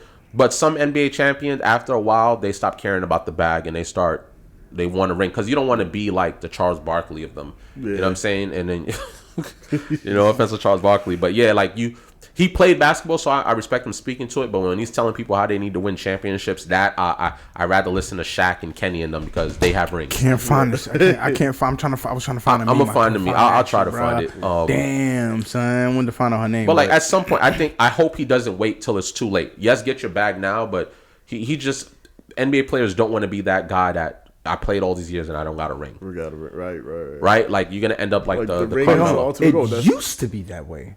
A lot of them aren't talking that way like that now. What about getting? They're not. It's not the same. It's not like it's not the same. I don't know. I think Greek Freak is gonna want a ring though. He's 2-time MVP. I think he will. At some point, not now. Maybe now he's because that bag is crazy. That's ridiculous. If the bag ain't gonna be the same and he can get it somewhere else, then yeah, I would probably get it down to the thing. But anyhow, shouts out to him. And while we in sports, great news. The MLB is now recognizing the Negro League, and they're putting them on the major league status. I thought you pulled out a dread, bro. I was gonna say, oh my god, the faux locks. Hold on, but is it good news though? It's not good news. But one of the things that the commissioner said, and I said he had to say that, was that it was a long time oversight.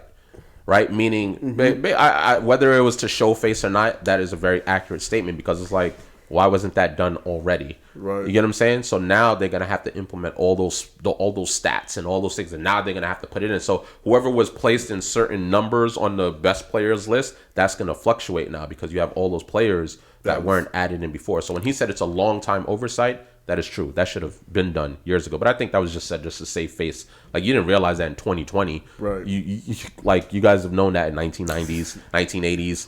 You know what I'm saying? Early 2000s. Like, it's the whole reason why they had the Negro League. Like, what are you? Yeah, losing viewership from the black I got a community fucking or scenario. What's right? up? Think about it like this. So the Negro League, when did that end? 1940. Bro, it didn't. Let's just Maybe say 1950 something. But all right, 1900s. Yeah, we'll Somewhere say in the mid 1900s. 19s. We'll say mid 19s. Mid 1900s it ended. Where are we now? That dogs. That is about probably like 100 years. if not 80.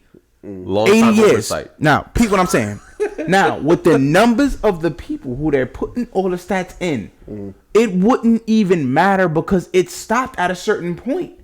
You're putting it up with people who are playing while they were playing in years after the Negro League wasn't even existing anymore. So the stats are still gonna might not be. Some of them might be up there, but it might be low because of that. They said that a lot of stats might be up there. Yeah, there's gonna be a few killers. But y'all get what I'm saying? Yeah. Imagine if they'd have put it earlier. Yeah.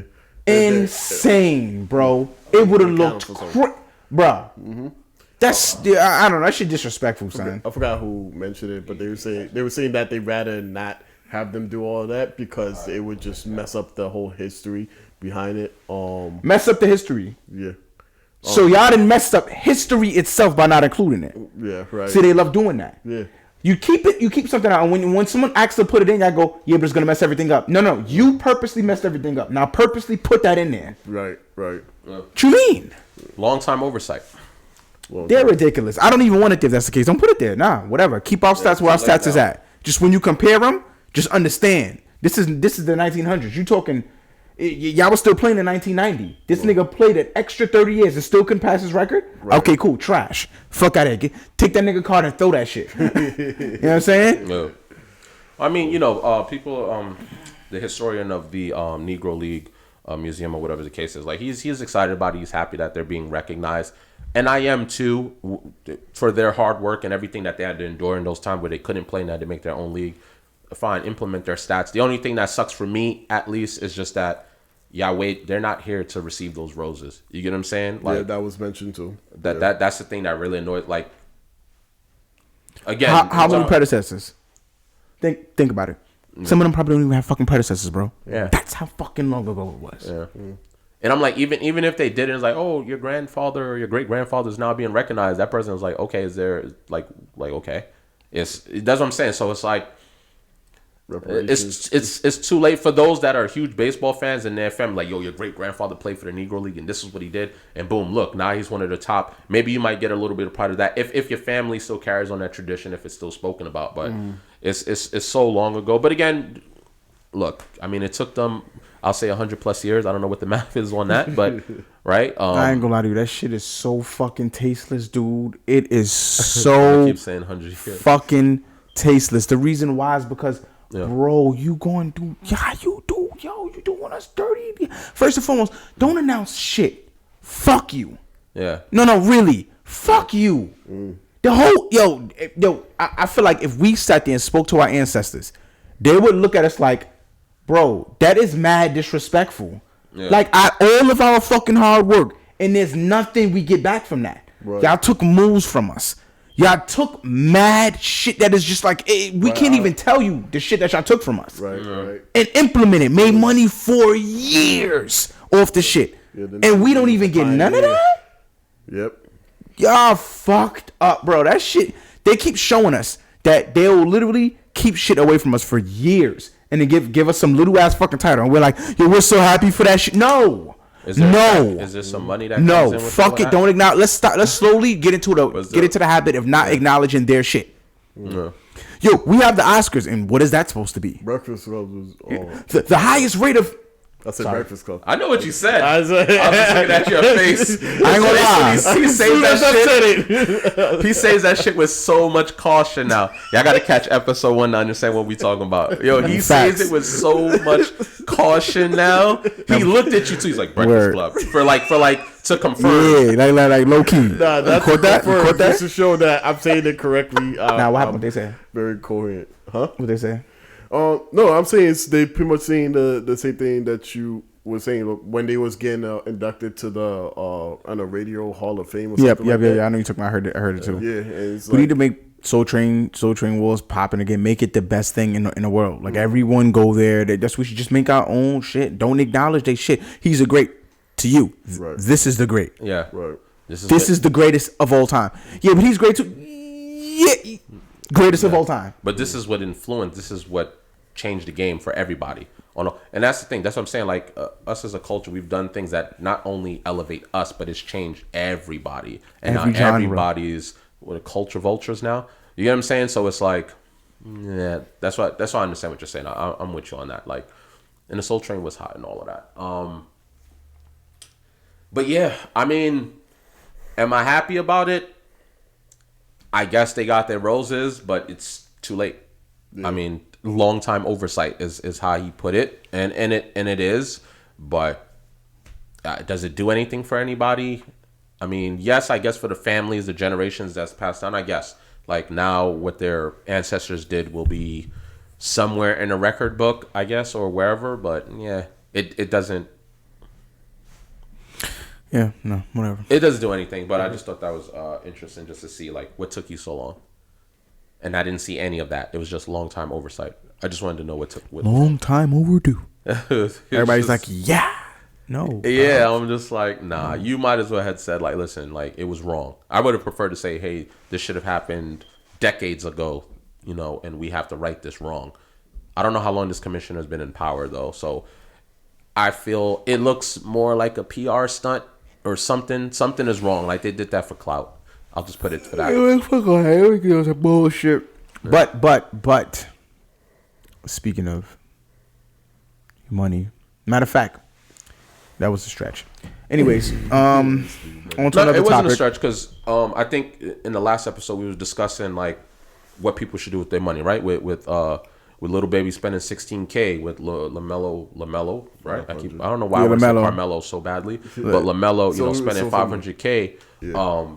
It really got us thinking in terms of like money management and what's wrong within our current culture, and not just our culture. I just think in general, but I want to speak towards my culture because we deal with it a little bit differently, I think, and we felt it was important to really take the rest of the show just to really talk about money management, and also speaking to education versus your income, right? So.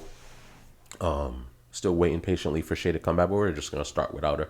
I was trying to like hold on for dear life. But I think she's really gonna have a lot to say about the poor money management and just like education on like income. So if we want, we could attack the father-son financial book, just to kind of like have a heading of the topic itself. All right, so I guess you. Yeah. So there's a father and son. One name's King. The next one name's Kyrene. King and Kyrene. Kyrene, yeah. Kyrene, King and Kyrene. King Kyrene.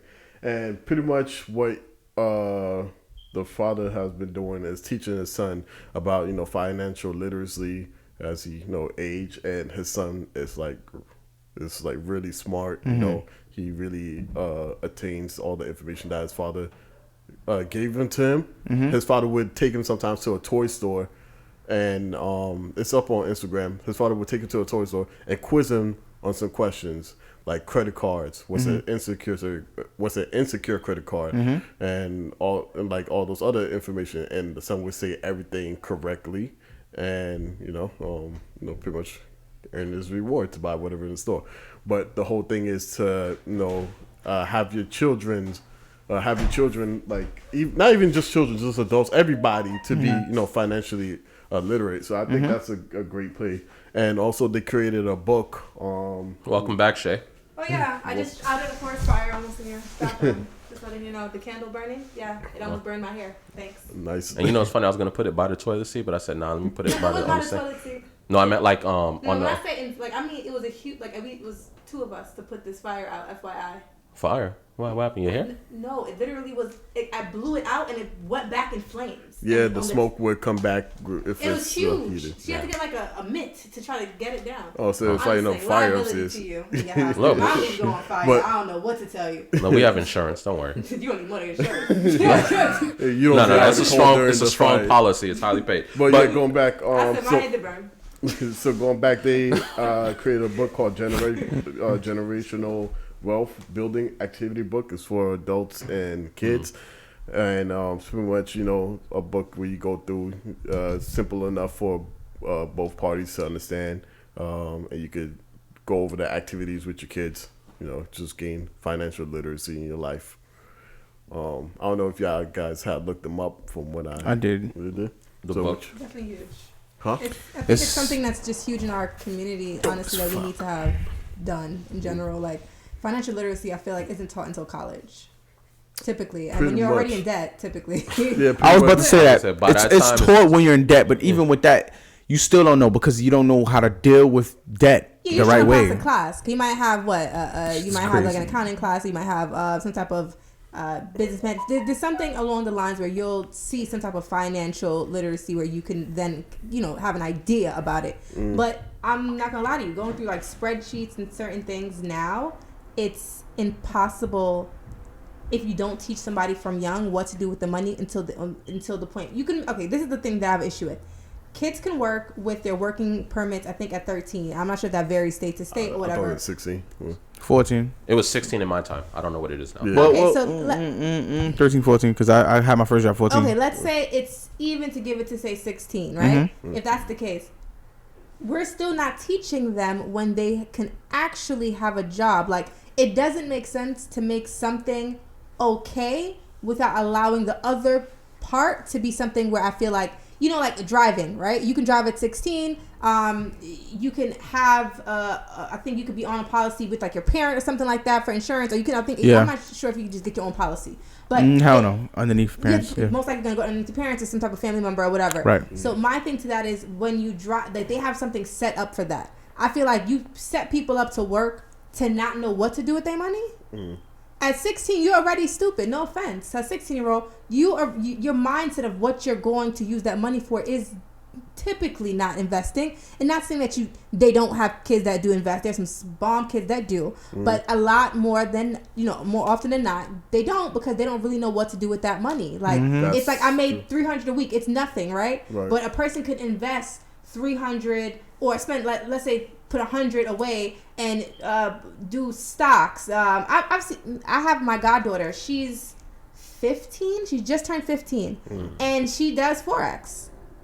Like she's. And who taught her this? Who gave her this gem? No, I wouldn't even say it was the crazy part. Wasn't even me. It was just something where she had the hunger and the knowledge, and instead of doing what her sister did, her sister went to work, and nothing's wrong with that, because her sister did what basically like the mom did.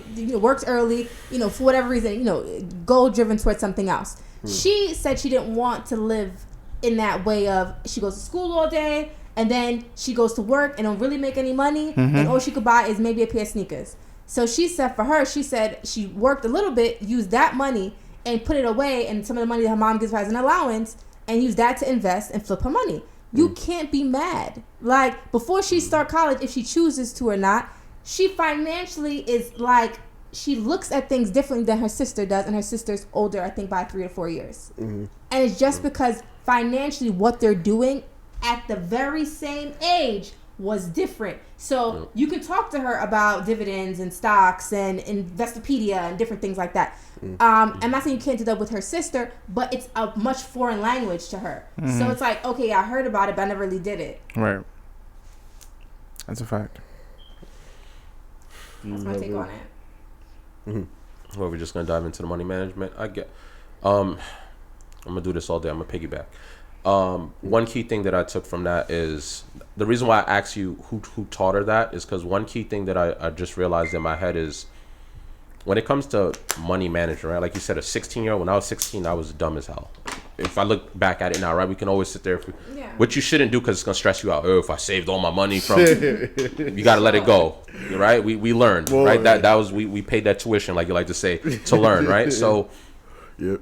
but I think if I had someone ahead of me, now like with my money management, it was through trial and error. I had to make a few mistakes to kind of say, you know what, this is kind of dumb now. I'm not going to do this. And thankfully for me, I caught that early. Right. I caught it very early, like around 19 or something like that. But what I think one of the key things is too, because everyone says generational wealth, right? But my wife's a teacher, and sometimes I'll like go to the school and help her with the kids and stuff like that. And I see some of these parents that come, these kids' grades are terrible, trash, all of that, right? But the only thing the parent cares about, really, in all honesty, is like how fly my kids look. Like Jordan this and Gucci that, right? And all of this other nonsense. And I'm not saying that you shouldn't buy your kid that, but if your kid is failing in school miserably, I don't think you should be spending your hard-earned money on that. But I think it goes to like when you was a kid and you didn't have that, so you want to provide that to your kids, which is, I understand that hustle, right? You want to give your kids what you didn't have. But at the same time, what are you really teaching your kids to value, right? You're like, this is what's important. So of course, when that kid gets their money, they're thinking about being fly. They're thinking about doing this. They're not really thinking about, there's really no one, like I didn't have anybody older brother wise or anything really saying, hey, save your money. Again, I had to notice it for my own mistakes and I had to make my own goals. But I feel it's important to also identify like that also has to go into parents too, because you're not teaching your kids any better. For those parents, we got to consider something as well. The parents that we usually are in those type of conversations in our generation are not any better. They genuinely don't know. Like if you're asking, let's say a 26 to 30, early 30-year-old who's never balanced a checkbook, may have never owned a real credit card.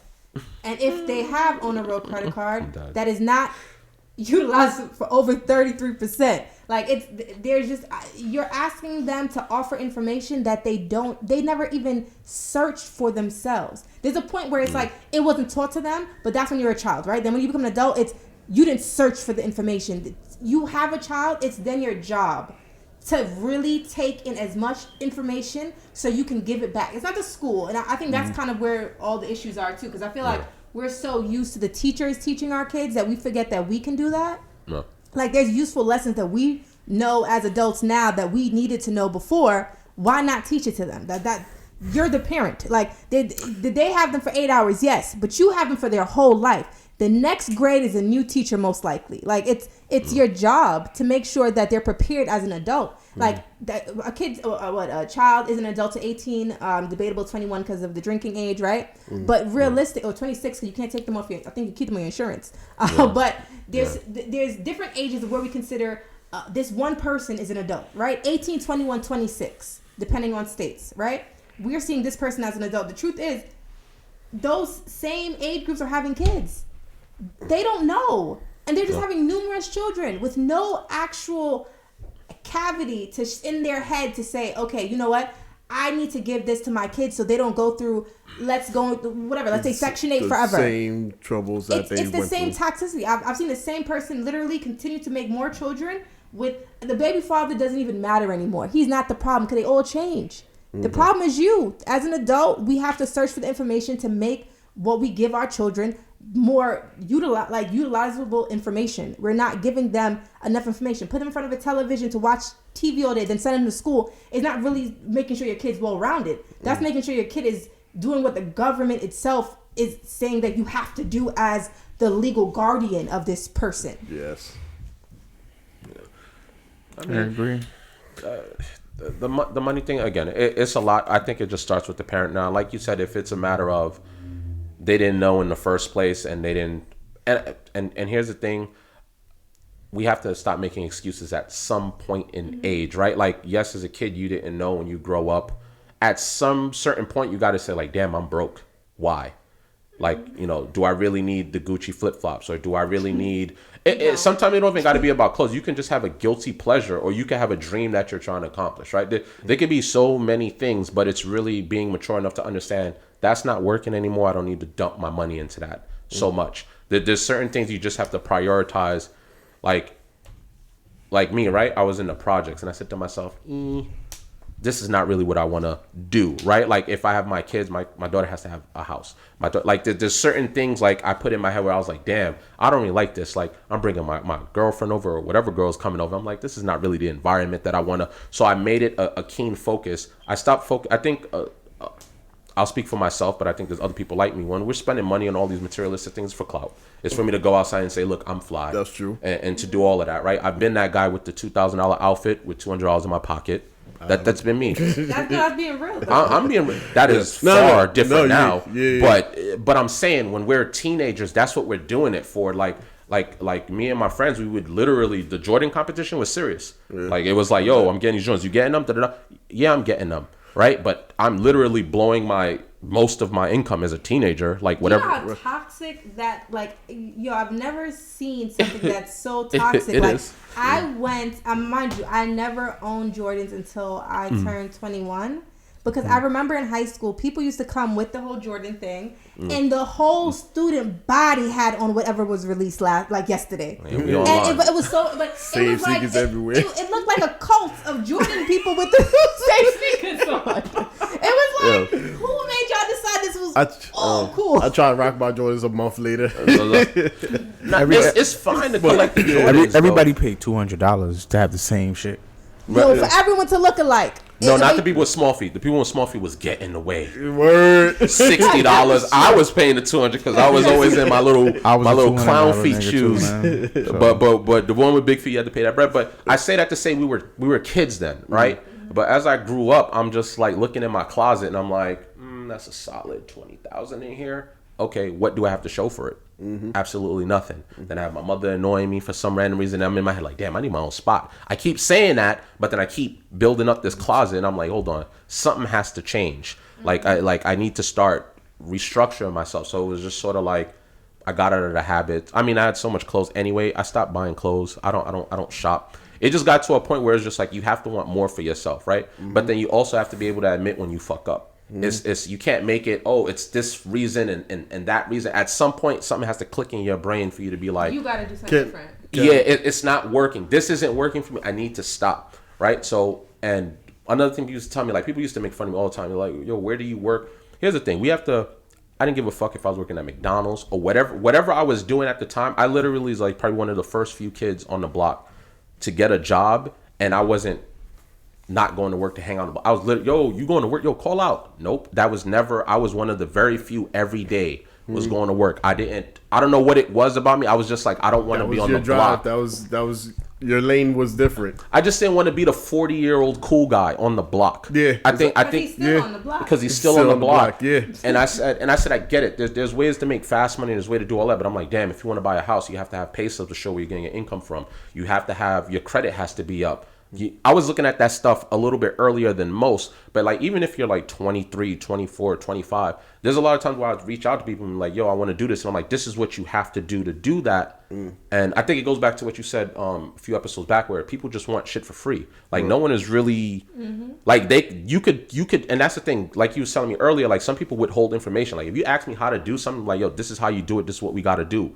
But if you don't have that drive and you don't want to do that work, it's not going to happen for you. People are just waiting for shit to just drop in their lap. Like you could have been telling them, I could have been telling you throughout my whole life, like, yo, let's go to work. Yo, let's get this job. Let's work. Even if it's a job we don't fucking like, it's not about that. It's take the L, work your way up, get a lot of people the don't have position, that understanding. Get the title, take that title and move it to another place that might be better. That's going to give you a bigger bag. That's what it's about. It's not about, yo, I can't work for nobody. And when I hear talk like that, talk to me. No. What you're bringing up is it's vital because I feel like people take poor money management just to be the amount of money and how frequent it's coming in rather than the capability of what you know how to actually do with money. Period. You just mentioned it. All right, so you're gonna get paid whatever, how much a week, right? And it's this fucking kid that's like, hey yo, bro, I need them Jordans, right? And then you're working the same job as him, and you're like, yeah, but I'm gonna take this $300, I'm gonna put $200 in the bank, and I'm, just $100 for the week. $100 for the week. The fuck you doing for $100 a week? When you don't buy lunch? No, just be making shit at like my mom's. I go home. My mom Duke's got she got food for me. Food? Well, your mom's cook.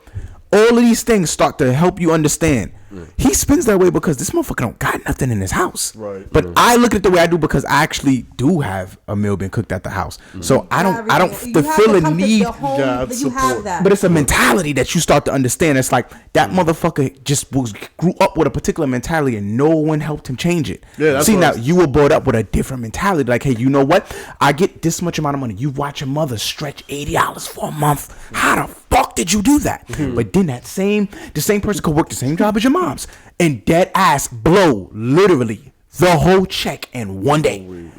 And to your mother's like, what the fuck are you doing? But this person could live in a better location than where you live at. See, the thing is, you're in a better location, but the money management is fucked up. Means you don't got the furniture, you don't got food inside of the house. You might look good on the outside, and you have the 4 bedroom apartment. I got the 2 bedroom, you know what I mean? And I got a little hoopty. I think that really goes back to saying it's about mentality. That's what I'm talking about. Yeah, it's a whole mentality thing. If you understand how to move with the money or whatever, not even money. I would say opportunities given to you. Because what you MVP is saying, when you get in a position, work that don't how much you get paid. Yeah. Nigga, it's what you are doing. You're doing something different from what you was doing on the block. Yeah. It's keeping you occupied. You got a girlfriend. When you on the block, you didn't have a girlfriend. Yeah. You're working, you got a girlfriend. You can take your girlfriend out. Mm-hmm. Life is starting to look a little different. You feeling like an adult, and what the word I feel like that we left out is responsibility. Mm-hmm. Responsibility seems to change the whole way that some people look at just money management in general. Yeah. If you don't want responsibility, you ain't gonna manage your fucking money. Right. You're gonna run from it as much as possible. Find things to spend it on.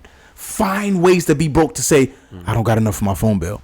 We've all watched a motherfucker do it. Like I've watched someone shop until they were broke. Yo, let's go home, bro. Like, we done, bro. I want to buy that. Don't you got a phone bill?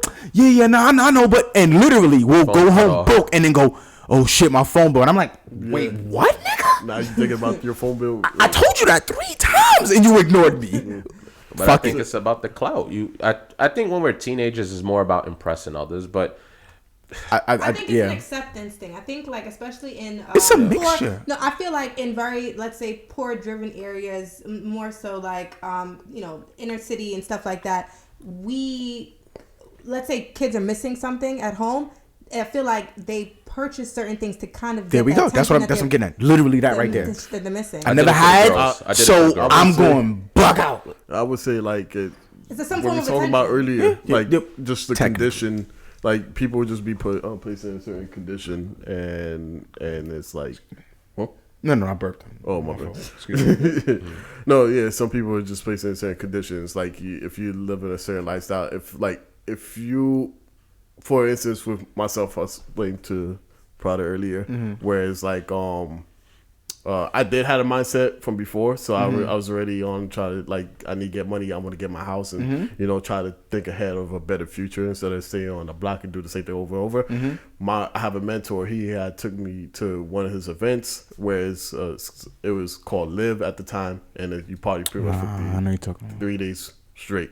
But it's more of a different lifestyle. It's not like you go to like someone's house and there's a party in there or whatever. Like, no, this is like, it was damn near extravagant. Like the shit that we did. No. It was like what's like a rave in a sense. No. More like a debutante. Like a luxury. It was more like luxury-ish. Just rich people partying for 3 days in a row just because. Oh, I know. Just because. Nah, but that's because everybody. Wait, hold up. But everybody's in a different tax bracket, so they're able to do that. But can I ask you a question? The person that brought you, was that person born into that tax bracket, or was it something that they earned? No, something that they earned. Go. Black brother, man. But the best thing about that, honestly, is that I always feel it's important if you go up, you bring somebody else with you. Right. And I feel like and that's what he was doing for me. That's so huge for us, it's like our community. Like, if we had every black man at least bring up just one other one. Yeah. Like, you know what I mean? Like, that's so huge for us. Yeah, that's what he technically did. But they have to want the drive. No, but then I had a conversation about that. Both of what y'all saying, I want to attack that, but I want to hear more about what the fuck you're talking about. Oh, so it's like, like just being that in that spot is like it like we see on TV, like, we know it's reachable, but the fact that I was actually in that time position is like it's there for you to do. Like, you can obtain all these things if you work hard. Like I know about it, but being in that. Yeah, like because they say like when something is out of sight is out of mind, right? So I can watch TV about nice houses all the time, but when I'm sitting in a nice house or like the villa or whatever the case is, it's like it really strengthens your perception of things. Like I can get here if I just work hard enough, if I just plan differently. Like what am I doing wrong? It makes you turn back and look back and say like, yeah, I'm doing something wrong, and I gotta try to figure out. But a lot of people also don't be having that same accountability. You see what you said there? What am I doing wrong? The faster you do that, the quicker you'll be able to pull yourself out of the quicker you do that, the younger the age, you can't sit there forever and just be like it's everything else's fault. Like at some point you got to be like, yo, I made some bad decisions. What am I going to change about that to make it there? Like, however you got to get there, you got to get there. You're not going to be able to, like you said, seeing is believing, right? And I was fortunate enough to bump into certain people. Forget all the rich people. Like, people in our own communities. Like, I'll see certain guys that grew up in the street with me, but I see their lifestyle has changed. Like, damn, he drives a nice car. Damn, he has a nice apartment. Like, yo, how did you do that? Right? And when they give you that information, some of them are willing to give it to you, but them giving you that information, it's not going to just fall in your lap. You have to follow in those footsteps. You have to endure. Shit takes time. Like, it took forever for me to do certain shit, but I kept on going at the end of the day. And at some point, when you start looking at your bank account and it goes from 3 digits, 4 digits, 5, 6, you're like, holy shit. You're going to like to see it more and more. Now I understand why these rich people, they don't give a fuck about what they're wearing. They can look like shit. Like Tony Parker came into where the hell was I working back then in 2010? Nespresso. This motherfucker came in, some tall motherfucker with some dusty kicks. I didn't even see his face after I look up. I'm like, Tony Parker? So what the fuck you got on? You know who you... But he doesn't wear his wealth, and I think that's a problem with our society. He tends to try to wear your wealth. Like you have $16 in your bank account, you got the Jordans on for $200. Everything on your whole body might be close to $2,000, and you got let's go back to it. $16 in your account. You are wearing you're wearing more than you have right now, which is a concern. As a culture, also you get easy, but we like to be as a culture just look at visuals rather than what's visually happening. No, definitely we need way more mentorship or like a different method of trying to establish it. But yeah, that's what I'm saying. Now, what I was going to say was the reason why that happens is because it's the word is acceptance. It's not about everything else. Everything else is shit. The clothes is shit. The fact that you like me and you want to be friends with me. If this shirt can do that, I'm wearing a shirt. I'm gonna wear the shirt. Gonna get you a girl. It's to the point that it's the same dirty shirt. Everyone knows it's dirty, but to the people who don't know me, they'll accept me. And if I wear it with them, then I've watched someone literally hang out in different groups and pull that shirt out like it was, but the motherfucker got accepted in each group until they figured out this is the same shirt he keep wearing. But you get what I'm saying? It's like, yeah, my nigga, like, but people really will literally kill themselves. They will literally do everything, put themselves in a fucked up predicament just for acceptance. And I feel like this is something that our society, our community suffers because we the world doesn't accept us. It don't matter where we at. I did it for we literally can all be fucking millionaires, right? And sit somewhere. Let us go somewhere else. The motherfuckers will act like we don't exist, like we're just normal fucking people because we're not in their bracket or we're not the people that they would like to be around. And it's like that feeling will hit all of us again, like we're not accepted. Yeah. And that's right human, there. And that's human. Like you, honestly, it's human to feel a way if someone acts like that towards you. And when I say human, I mean the emotion. To a degree, I would. I do agree with you. I'm not saying what they're doing is correct. What I'm saying is the emotion of someone not accepting you. I feel like as a human, it naturally gives you possible doubt in yourself because you have the why come up now. But the answer isn't the problem is we understand the question. We see that there is a problem. We see that there is a question, but the answer isn't the clothes. We just haven't learned that part yet. Like we haven't realized that the answer isn't purchasing $1 million necklace or buying just a Ferrari. Like it's about making the situation of all of us different. Like if we want a visual to change, we need a different picture. We're not painting a different picture because we're literally just doing the same thing over and over. Yeah, like you see somebody in a Lambo with a bunch of big booty bitches and a bunch of money he's splurging on, and nothing's the video lit.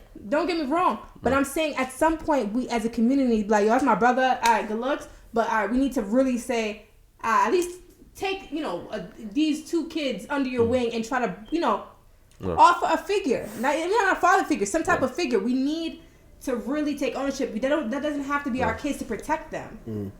Yeah, and I mean, even with that, and that's the thing, right?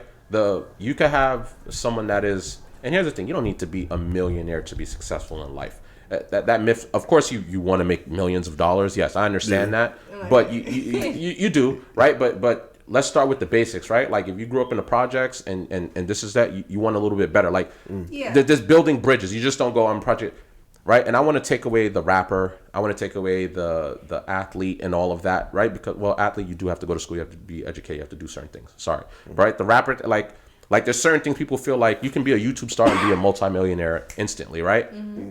It's not everybody. Everyone needs to recognize that's not for everyone, right? You have to have a backup plan.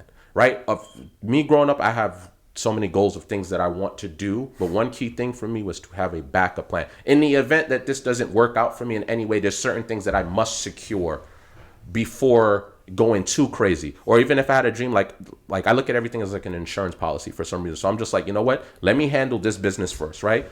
I need a car. Let me get a car first. I want a place to live. Let me get a house first. Once I do those things, fuck it. If I got to go blow hundreds of thousands on my dream now, at least if I fuck up in a sense, I'm like, at least I secured this. It's crazy when you have all the money and you blow it and then nothing comes out of it. Then you're like, damn, I could have did this instead. And I think that's where the stress kicks in for at least for some of the peers that's talked to me where they're like, yo, I've had hundreds of thousands.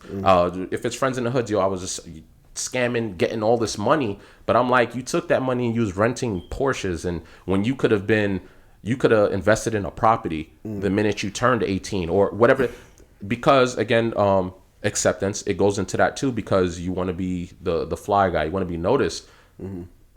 But I think once you've lived through that high and you've had those opportunities and you let them wash by your hands, at some point you gotta wake up. Right. It can't be forever where you like, damn, I did this 10 years ago. I did this 5. All right, it's gone now.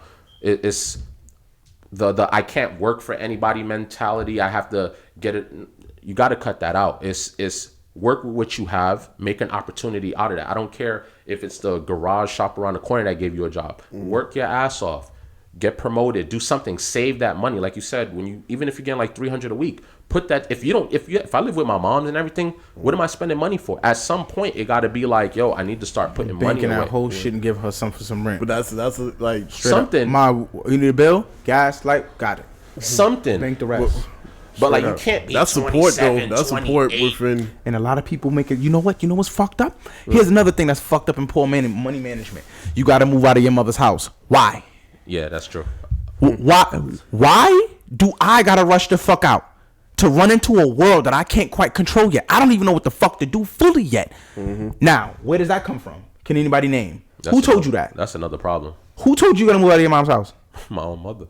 Yo, no. But yo, no. That's bad. No. But what he's saying is kind of the answer that I'm looking for. How about you? I didn't have the same childhood, so I'm. No. Did you hear it? And if you heard it, who? I heard it from other people. Yeah. So other people, outside people, not necessarily. All right. I heard it from females. It was never really a guy that was telling me to fucking move out. It was always a female saying that I should have my own spot for privacy.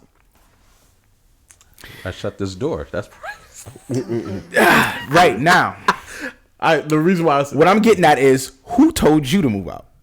It seems to be that women are the one that's like, you gotta kind of get your own spot, bruh. Yeah, mommy. Right? Harris. Not all, because I know a couple that's like, yo, chill, bank. If you don't bank and send me, get the fuck out. Like I personally know a few that literally presses them like, yo, bank some, give me this bill. I don't care what you do with the rest. If you don't bank, and I'm looking, I don't want your money, but I'm looking. Yeah. If you don't bank, you getting the fuck out. That's what I was gonna say. You know, it's funny. I was about to give, and I do want to give my mom a shout out anyway, because it's sort of the push. Once I was like, hold on, my mother's blanket is trying to, it could be motivational, trying to come off of me. And at that time, the first thing that was racing, that was one of the things too that was key. I'm happy you asked me that. It was like, shit, my mother's blanket, she's trying to rip that shit off of me, right? So I'm like, I can't be I can't have 30 pairs of Air Max. Comfort. Red alert, emergency. You got to make sure you have that money coming in. So I do thank her for that in a sense. But what if it didn't work out? Then I ended up homeless. I could have ended up victim of the streets. So that is an issue for me. I don't think I'm ever going to look my daughter in the eyes and tell her she has to leave. Well, because there's one perspective that I feel like, or my child, doesn't matter. Our community, because you're right. There's one thing our community wasn't really taught, and it's the fact that why kick the kid out, right? Have the child work, right? The child's working, bringing in money. Then after that child hits a certain age or something, you have a serious talk with that kid now. 18, 19, 20, like, hey, listen, like, you want to have your own space? Yeah, I want to have my own space. Okay. This is only 2 bedrooms. This is not going to do it. Yeah, you're right. Wait, so you kicking me out? No, I'm not kicking you out. But what if we get a house? A house? Like, what do you mean? You mean we can get a house? Me, you, Ma, we can, get a house. You can take the whole basement because I know you want your friends come over. I know you want your space. Yeah. You can have the whole basement or whatever. But what about you? Think about getting a house. Why I'm saying that is because now the family has a loan now. Yeah. You know what I'm saying? Mom dudes can stay there. I can, you know what I mean? I can even get another spot, and it's like I'll have kids or whatever the case. However it works, even if I fail, there's still someone I can come back to.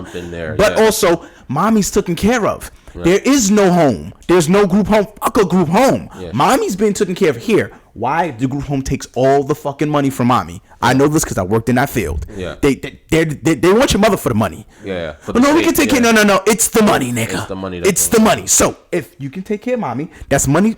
All that's staying in the knowledge she's teaching to your grandkids. Mm-hmm. I mean to your kids, which is her grandkids. Yeah. I feel like this it helps.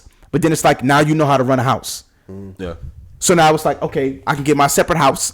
If your brothers, for example, if it would happen that way, logically looking at it, it would have worked out better for me if my older brother would have did it. It would have worked out better for your sisters if you would have did it that. Get what I'm saying? Because it's like, now as you're moving out, now they dealing with the house, they're learning how to. Now as the next one move out, it's like how everyone goes into houses now. We don't go into apartments. Yeah. We go right into houses. Now it's like, I got a house, you own a house. Cars is nothing to us. Houses is nothing. This is what we do. That's now, I feel like with the parents, man. It starts with the parents and their parents. It's all a learning because, right, what you're saying is coming together as a team. And there we go. Yeah. Now, if that was an option for me, of course, and it actually was, not to throw any shade. It actually was. He said, nah, son. Nah, it was. And I'm going to be honest, I want to be honest about my truth or whatever the case is. But, like, my dad came decades ago and he was like, yo, why don't y'all just get a house together, whatever, and I'll even put up the bread. Right. The reason it didn't happen is because my mom didn't want my name on the house. He was like, why would I even give money if my son's name is not going to be on it? So it's like, what kind of thought process? You get what I'm saying? Like, we could have already escaped the situation. All the way up. And this happened. This happened twice. And I'm just speaking my truth or whatever. I don't know what her thought process was or whatever. Like, maybe if she wanted to make a decision to sell the house, I couldn't stop it. Yeah. Or whatever it was. But I don't know. But to me, that's dumb. Because if you had an opportunity, two opportunities, to do that, why not do it? Let's get it. So it's like, and that speaks to poor money management. In my brain, if you're given an opportunity like that to negate that, is stupid. And that's why I said, like, mentality. And we have to stop throwing our kids out. Like, 18, I don't give a fuck if my child is 40. I don't care. Like, what's the purpose of me killing myself and providing and giving my child this platform just for me to be like, all right, you got to go. I understand that rent is higher. It's not 1990 where rent is like $800 for a 3-bedroom. It's not like that anymore. We understand a 1-bedroom now goes for $2,000 or more, right? In these same neighborhoods. So it's like, why not keep your kid there? Educate your kid. Like, listen, don't spend your money. Save it. Let's put money together. Or give me the rent. Give me some sort of rent, right? What you do with that rent money, because you don't need it from your child, not really, but you want to teach your child some sort of responsibility of paying bills or something like that. You keep that money on the side in a separate account, and when your kid one day comes up to you and be like, hey, I want to get my own place, I'm moving out probably in like a month or so, wouldn't it be like the best fucking gift in the world when they're on their way out to be like, yo, I saved up all your money that you try to get. All that money you was giving me here. Here's your 1 month in your security. Yo, a lot of people don't think like that. That's one. And like, I have heard that with certain people, especially a comedian. He was talking about that moment. He used to do a lot of fuck ups when he was a kid, and it cost his father literally a lot of money. So every time he fucked up, he put that same half of money aside for when he fucked up. And when he got older, he's like, I want to buy a house.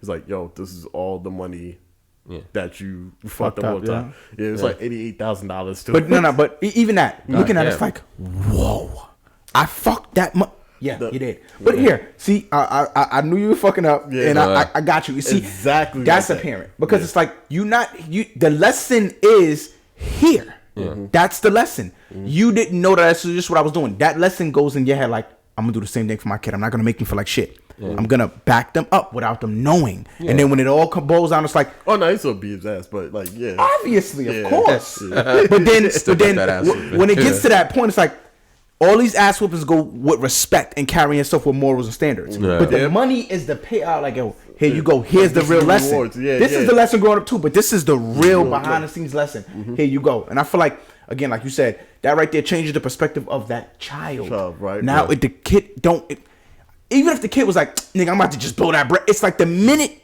that transaction happened, that kid won't even look at the situation the same. I'm like, you know what? I can't just do that with that money. Yeah. Nah, for Pop something. Duke's really saved that. Or Mom Duke's nah, I gotta really think about this now. I gotta reevaluate that. I'm gonna go talk to moms or dad about this shit.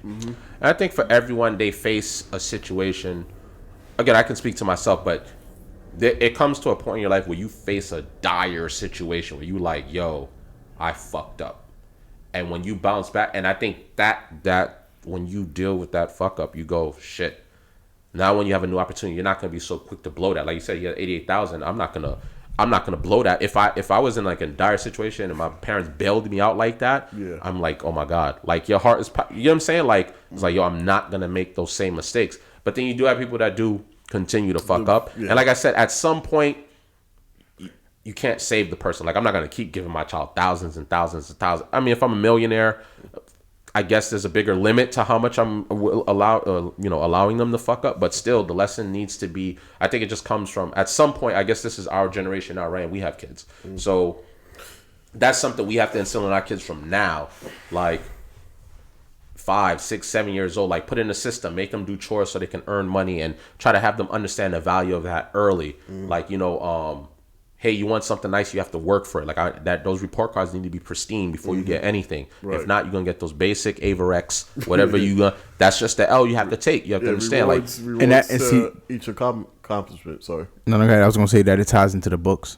Yeah. Like that book that we spoke about for the few who was watching, and you're not like financially literate and you want to get on it, but at the same time you got a kid and you want to make sure that your kid is on it. This book is really good. I'm actually gonna order this book myself and get my son on it as soon as possible. Also, Dr. Watkins, Dr. Boyce Watkins, you can go to his website, whatever case may be, for those who, if you don't know about him, he also has financial literacy for kids. But this is what I would say to anybody who's like really like watching this or whoever is kind of like listening to what we're saying. For anybody that's like selling you like, oh, pay for this and they get like classes, take your time with people like that. Like, you know what I mean? Don't just chunk money. You got bills, you got a kid, you got stuff that you need to take care of. Make sure you just find out small little activities in which saving pennies, the water bottle, and putting money inside of the water. Small things like that is ways of doing money management. Again, like Prada said, giving them a chore. Right. You know what I'm saying? Telling them to give you money to go buy them McDonald's or something that they want once a week or something like that. Take that money, put it inside of an account for them or whatever the case may be. That can help buying their gifts. You know what I mean, for Christmas, if somebody's short on money, you know what I mean, like a family or whatever. This is money managing. Knowing how to place your money in the spots at where you don't even know you need it yet. But then a time fucking comes, you are fucked, and that money's sitting right over there like, here you go. Right here. That's basically what money management is. Because, you get into a lot of situations that randomly happen to all of exactly. us. So, it's okay to start over. I think in my state now, I view a lot of things as excuses. Like back in the day, yes, there were challenges in certain things, and I could understand that. And, one of the things, and this is why I wanted to speak in terms of like education, income, and all of that. I get it. I'm not going to sit here and be so naive to say education doesn't play a huge role into what you're getting income-wise, right? But I can say like the last 10 years of my life, I've really studied that because I didn't go to college, period, right? So I started analyzing certain things. The thing, I felt like what you get with the degree is you automatically get to jump into management, right? Like there's no such thing as like an entry level. Like no matter what job you get into, that's what it was really for. Like, if you go on LinkedIn and you looked up any position, like what are the requirements for any management is like, a bachelor's and blah blah blah, 4-year bachelor's, or now this is very important. This is what I want to tell you, or equivalent experience of 5 years of working in this. So it's either you have the bachelor's or you've been doing this so-called position or working in that field for 5 or more years or whatever the case is, right? Because back in the day, it was just, you need this diploma. What they started realizing is all these people that come out of college and they come and do this, right? Let's say me, I'm the worker bee. I'm killing the game. I learned the business in and out because I've been here for years already. I'm going in. I love my job because I just love to work hard. And you just bring in some college person or whatever and just give them the job immediately. They're not working as hard as me. They're not going to care to learn the business because you're giving it to them. You're giving them the high salaries. You're giving them all of that. And then it's like, okay, your business isn't really being managed really well. Right. And then, obviously they're going to blame the smaller worker bees. Right. They're going to be like, oh, it's because this person didn't do this or da da da. What they started noticing is like, hey, like this person's been here 10 years is busting ass. Now, what happens is, yes, they end up paying you a little less. But that's gone now. I want to say, and that's been gone for a while. I know it's 2020, but I think we need to get out of the stigma. I have a GED. That's as far as I went, period. But I didn't allow that. And again, my strategy, and again, everyone can find their own way to doing this. But again, I found something that I was good at or whatever I was willing to accept in that moment. And I just stuck with it. Built, got experience, whatever. If I got a promotion or whatever the case is, I took it. I said, you know what? This company, this position gives me this money, but if I go to this company, it's more luxurious or it's a bigger company, I can get paid $2 more for the same position. That's what I started doing. And I started bouncing back and forth, back and forth, back and forth, back and forth, and you build, right? And in all honesty, for all these people with all these diplomas, and I know plenty of them, I make double, if not triple. So when you tell me, if you come to me and be like, yo, this person has a degree and they're going to make more money, then that's inaccurate. I know far too many people with degrees and the craziest things you ever hear, shit that I can't even pronounce, and they're not making shit. Yeah. They may start with a 60,000 or 50,000, whatever that may look like, maybe a 70,000, depending. I'm not talking about nursing or doctors. That's different, and you got to go to school for years to do that. I'm speaking of a normal 4-year bachelor degrees. I don't feel a degree defines what you earn in life.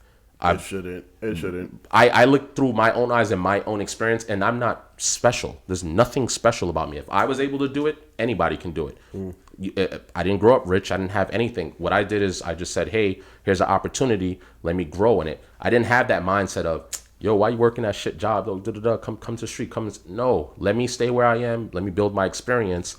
That's going to become valuable. Now I can go, and I'm far more valuable than someone coming out of college with a degree. I have over 15 years of management experience. Who do you think they're going to pay me that 6-figure before anything else? Because that diploma myth shit is gone, in my opinion. Certain positions, yes, you need it. Let me not, but I'm speaking like in a general sense. You can find something that you do, and I want to remove the rapper stuff. I want to remove all of that because yes, they can become millionaires in an instant. I'm just talking about like basic life shit. Yeah, you get what I'm saying? Like, I just really don't like when someone feels defeated because they're like, well, there's no way for me to do it. There is a way. You just have to find your own way. You can either do it my way or this thing, but you have to have that ambition. You can't settle, and that's my message to like when I'm speaking to people, and they be telling me like, bro, listen, I don't want to hear that. This is what we got to do, but you got to want to do it. Yeah. Period. It's a mindset thing, and period. Yeah. I don't have a college degree, but I will tell you I make far more. I'm not going to give no numbers, but I can tell you I'm up there, right? And that was because where I started, in a fucking stock room, little stock boy, right? And I was the only one on the block, and I stuck with it. I didn't let nothing deter me. I was like, you know what? Yeah, I'm making minimum wage. So what? I know I don't have the fast money. So what? But I said eventually, right? All these guys that was up here, all of a sudden started changing. Like, catching up. Okay, Mercedes drop top. Like, you're still on the block, but for some reason, I'm elevating. Yeah, it took me more time, but now I could secure a bag. Right. It's not about, I can't work no job. Let me try to go and do this. So it's like you really have to pace yourself. There's a lot of things that go into it, but I want to debunk that myth of you having a degree that automatically makes you make more than everyone else. That is inaccurate. I can pull 10 people up here right now that have major degrees that aren't making $50,000 a year, period.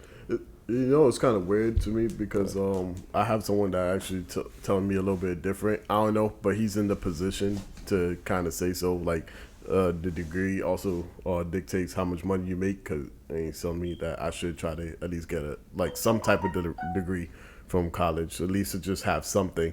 Because yes, companies are starting to step away from you need a degree, but even when I do job searches, I still see a lot of companies that say you need a degree for this position, like a bachelor's degree or associates. Well, there's a lot more bachelors than I ever see associates or something higher. Certain fields, like you said, of course you would need a degree in because it helps you, like any engineering field, any technician field. It's not too much of a degree with technician.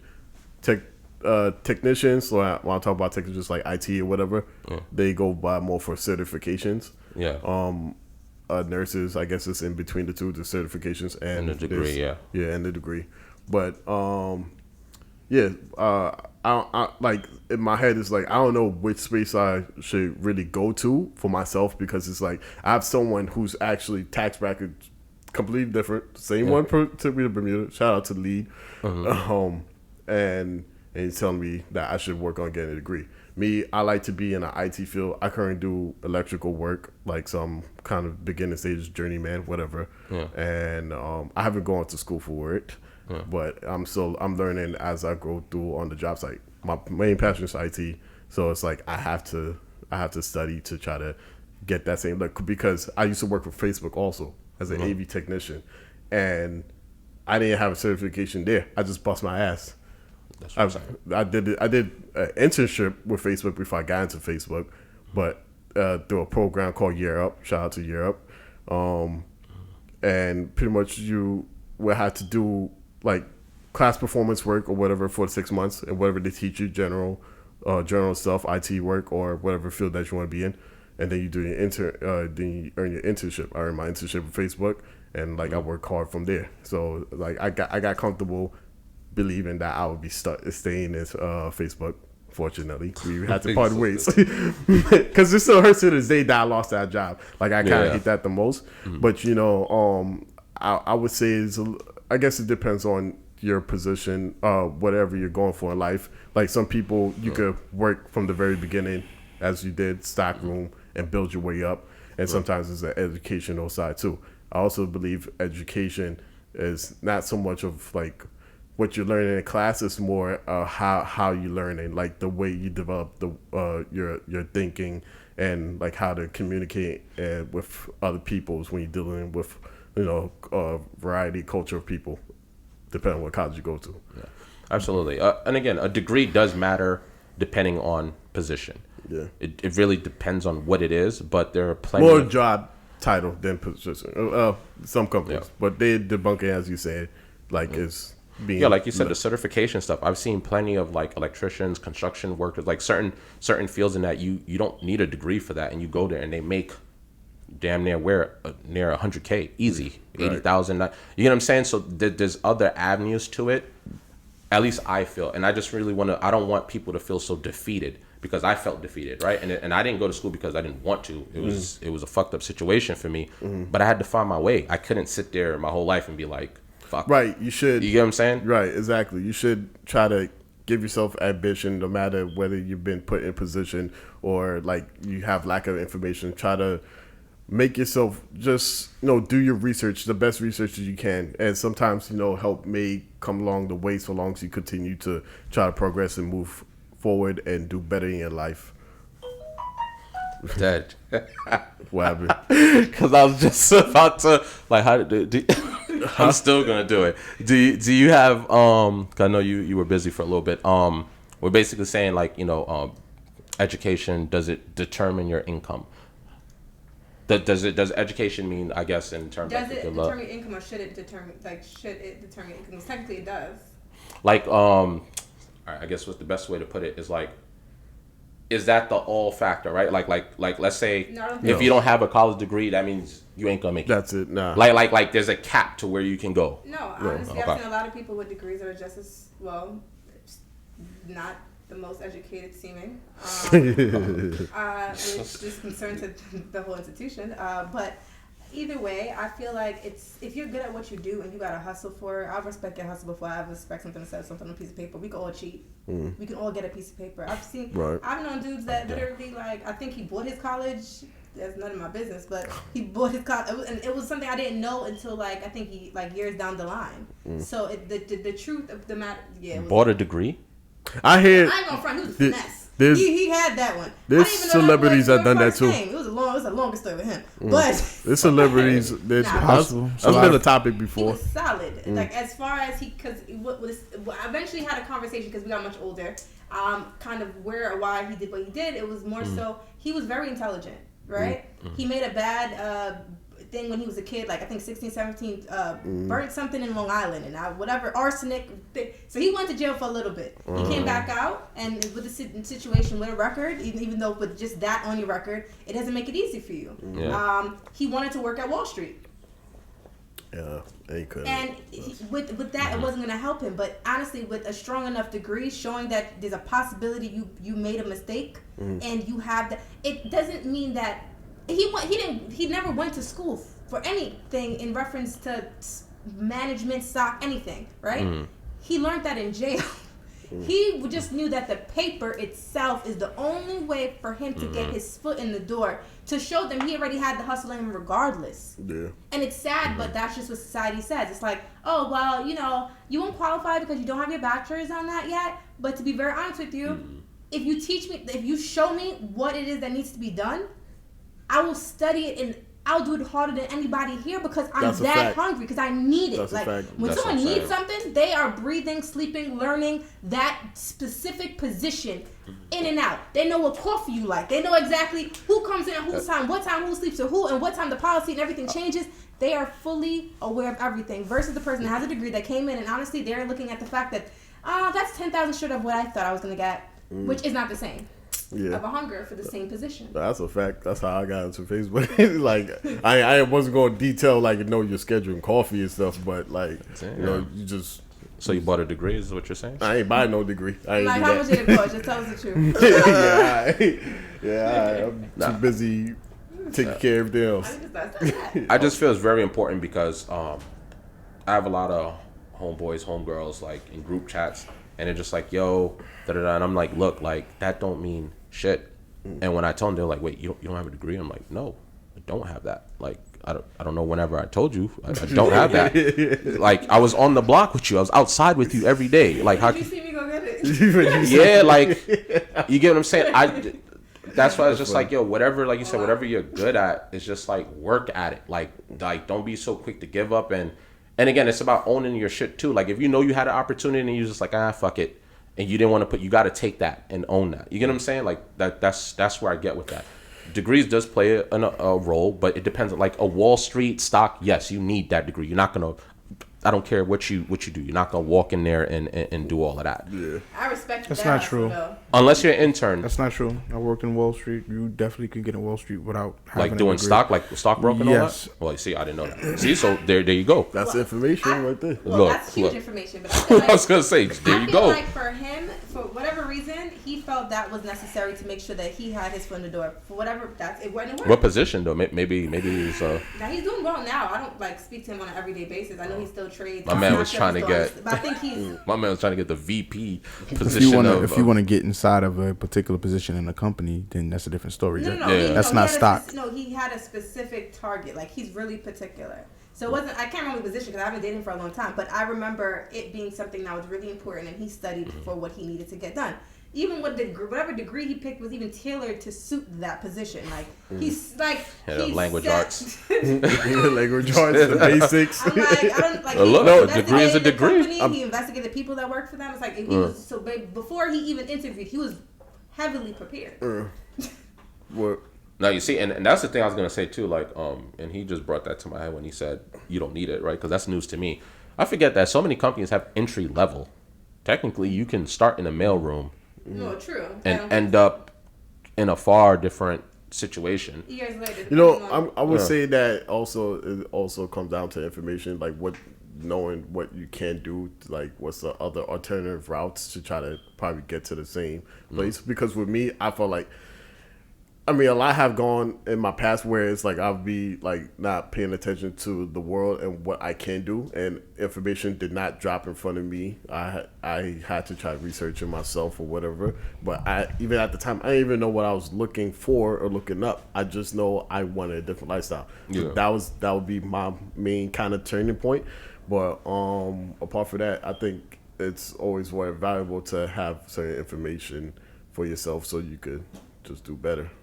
Yeah, but I think Share information. I should So say. what Dice was saying earlier, I think all of that starts at home.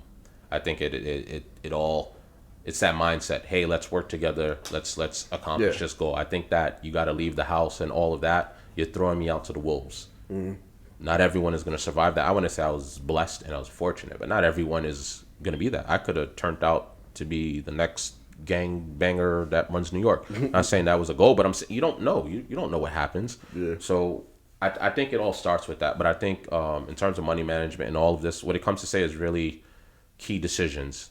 You know, it comes a point to your life where you have to really sit there and be like, all right, this isn't working. You have to know at that moment, you don't keep making the same mistakes. And then when you're like 40, you're like, damn.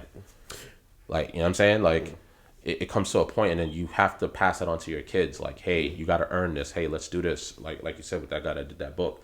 These things are important. If we don't do that and we just, like I said, I was at my wife's school, these kids don't care to learn shit because you're still rewarding them with this and that. They're not going to learn anything out of that. They'll see my wife pull up in a Mercedes and they'll see her pull up in a Mustang and they're like, how do you, but they love that. And another reason why that's good, because she's just a teacher. She's not a rapper. She's not a celebrity. So when they see that, like you said, seeing is believing. When you actually see a normal person like you achieve something, Right. it's inspiring to you. Not like